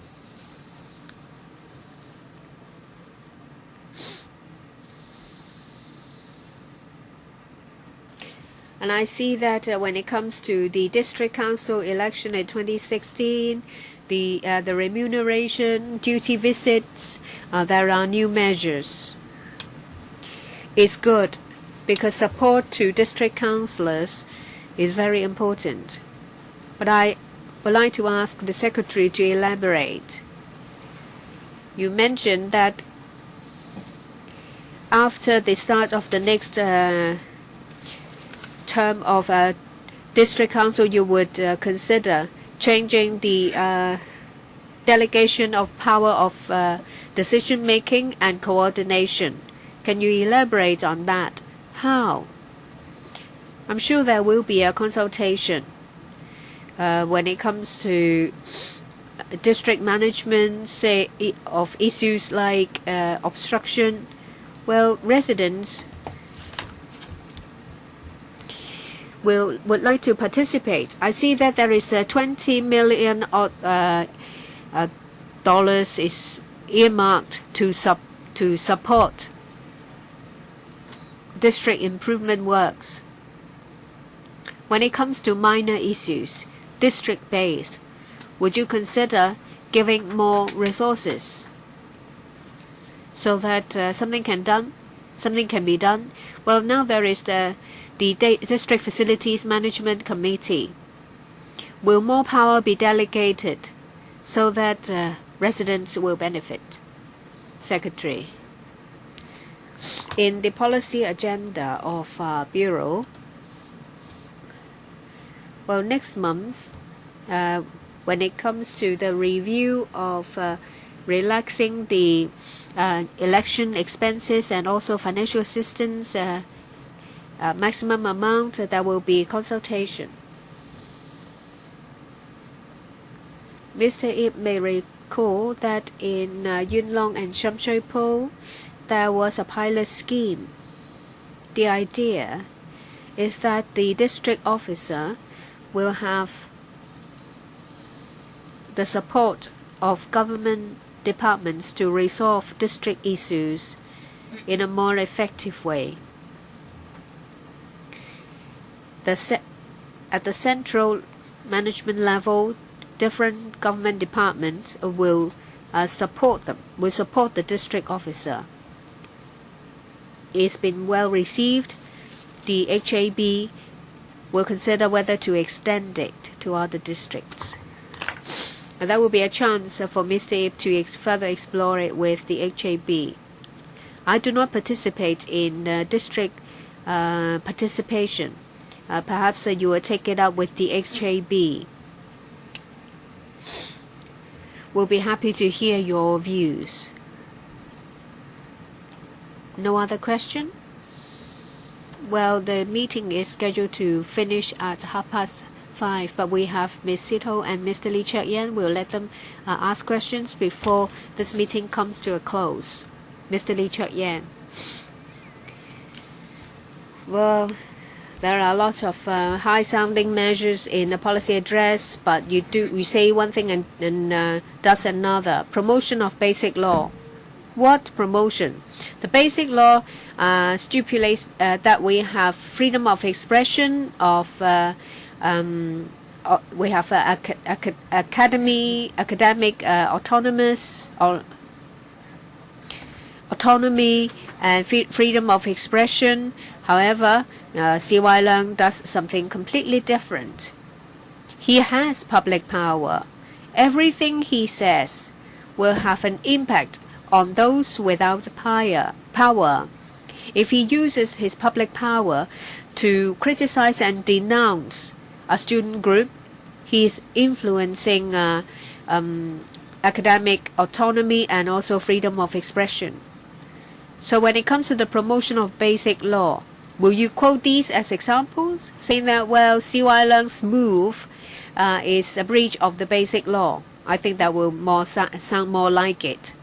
And you also talk about promotion of the rights of children. You will promote children's rights. However, for a girl who drew a flower on the Lenin Wall, she was taken to the court, and a camp protection order was applied for, and she was taken away from her home. Is in effect detaining her as if she was an adult.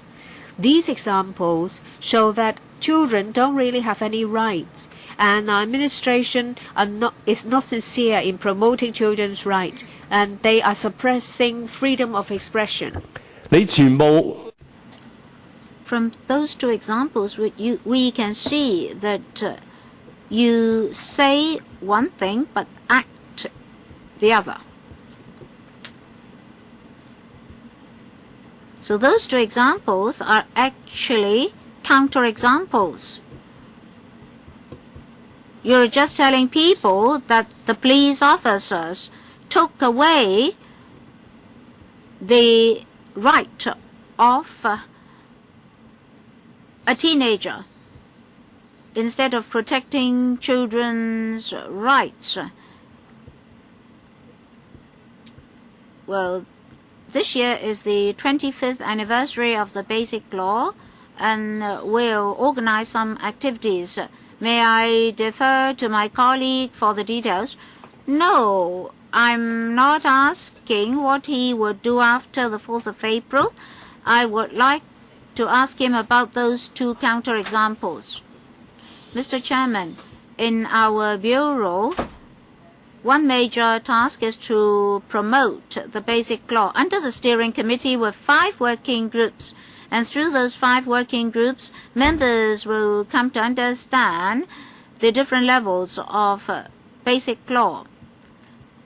Community, teachers and students, civil servants, the industrial and commercial sector, and the overseas communities. There are many provisions in the Basic Law. The concepts in the Basic Law may not be easily understood by the public within a short period of time. So with different publicity and promotion strategies, for example, with APIs, we let people understand the concept of one country, two systems. And then we'll also target schools, professional bodies, and those who are particularly interested in the topic. We'll organize talks and seminars for them. For the 25th anniversary, we're going to do the same. Well, they've not answered my question. they have not been able to answer your question. Right. Mr. To, Mr. Chairman, 2 years ago, the CE almost started the public consultation on sex minorities. That was not done, and 2 years have elapsed since then. Nothing came forth. At that time, we were told that working groups would be set up, and then after the Miss W case, it's also said that a dedicated group would be set up to study the issue, but nothing came forth. So, when is the CE going to honor his promises? Secretary, just now I roughly said that Professor Fanny Cheung's study report would be published soon, and that report should touch upon some of the concerns of Ms. Sito. If the chairman so consents, I'll ask Mr. Lau Kong-Wah, the Undersecretary, to say something. Mr. Lau? Well, the group has been operating for about 2 years. In the past, we had participation on the part of a number of stakeholders. We met with a number of bodies. We also passed overseas laws to the group for in-depth studies. And within the government, as the Secretary said, the study was actually an experiment. Well, Mr. Chen Chi-chun is also a member of the group, so we know what the group has been doing. We would like to know when it's going to conclude the exercise.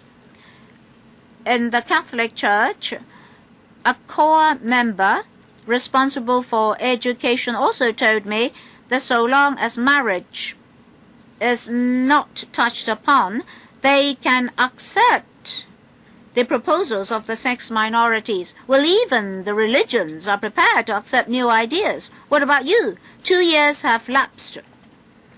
Mr. Lau, Ms. Ho mentioned religious bodies. We did discuss with them. Ms. Ho should understand that this issue is quite controversial. So through that study, we would like the advisory group to deliberate on certain solutions. And then if the advisory group can come up with some recommendations to the government, then we're willing to collect views from different organizations in the society. All right, the advisory group has been wishy-washy in the past 2 years, and now you tell us that you're going to listen to views in society. All right, 2 years have been wasted. Now in the advisory group, Dr. Priscilla Leung and Mr. Chen Chi-chun are members. I can't see how they can have a consensus. In fact, in society, many people know that, so you have wasted 2 years. When are you going to legislate? When are you going to start consultation on various issues like religious exemption?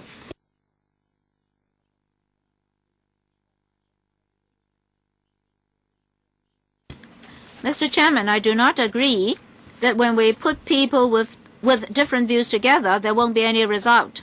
In the past 2 years, we did put different people with different views together.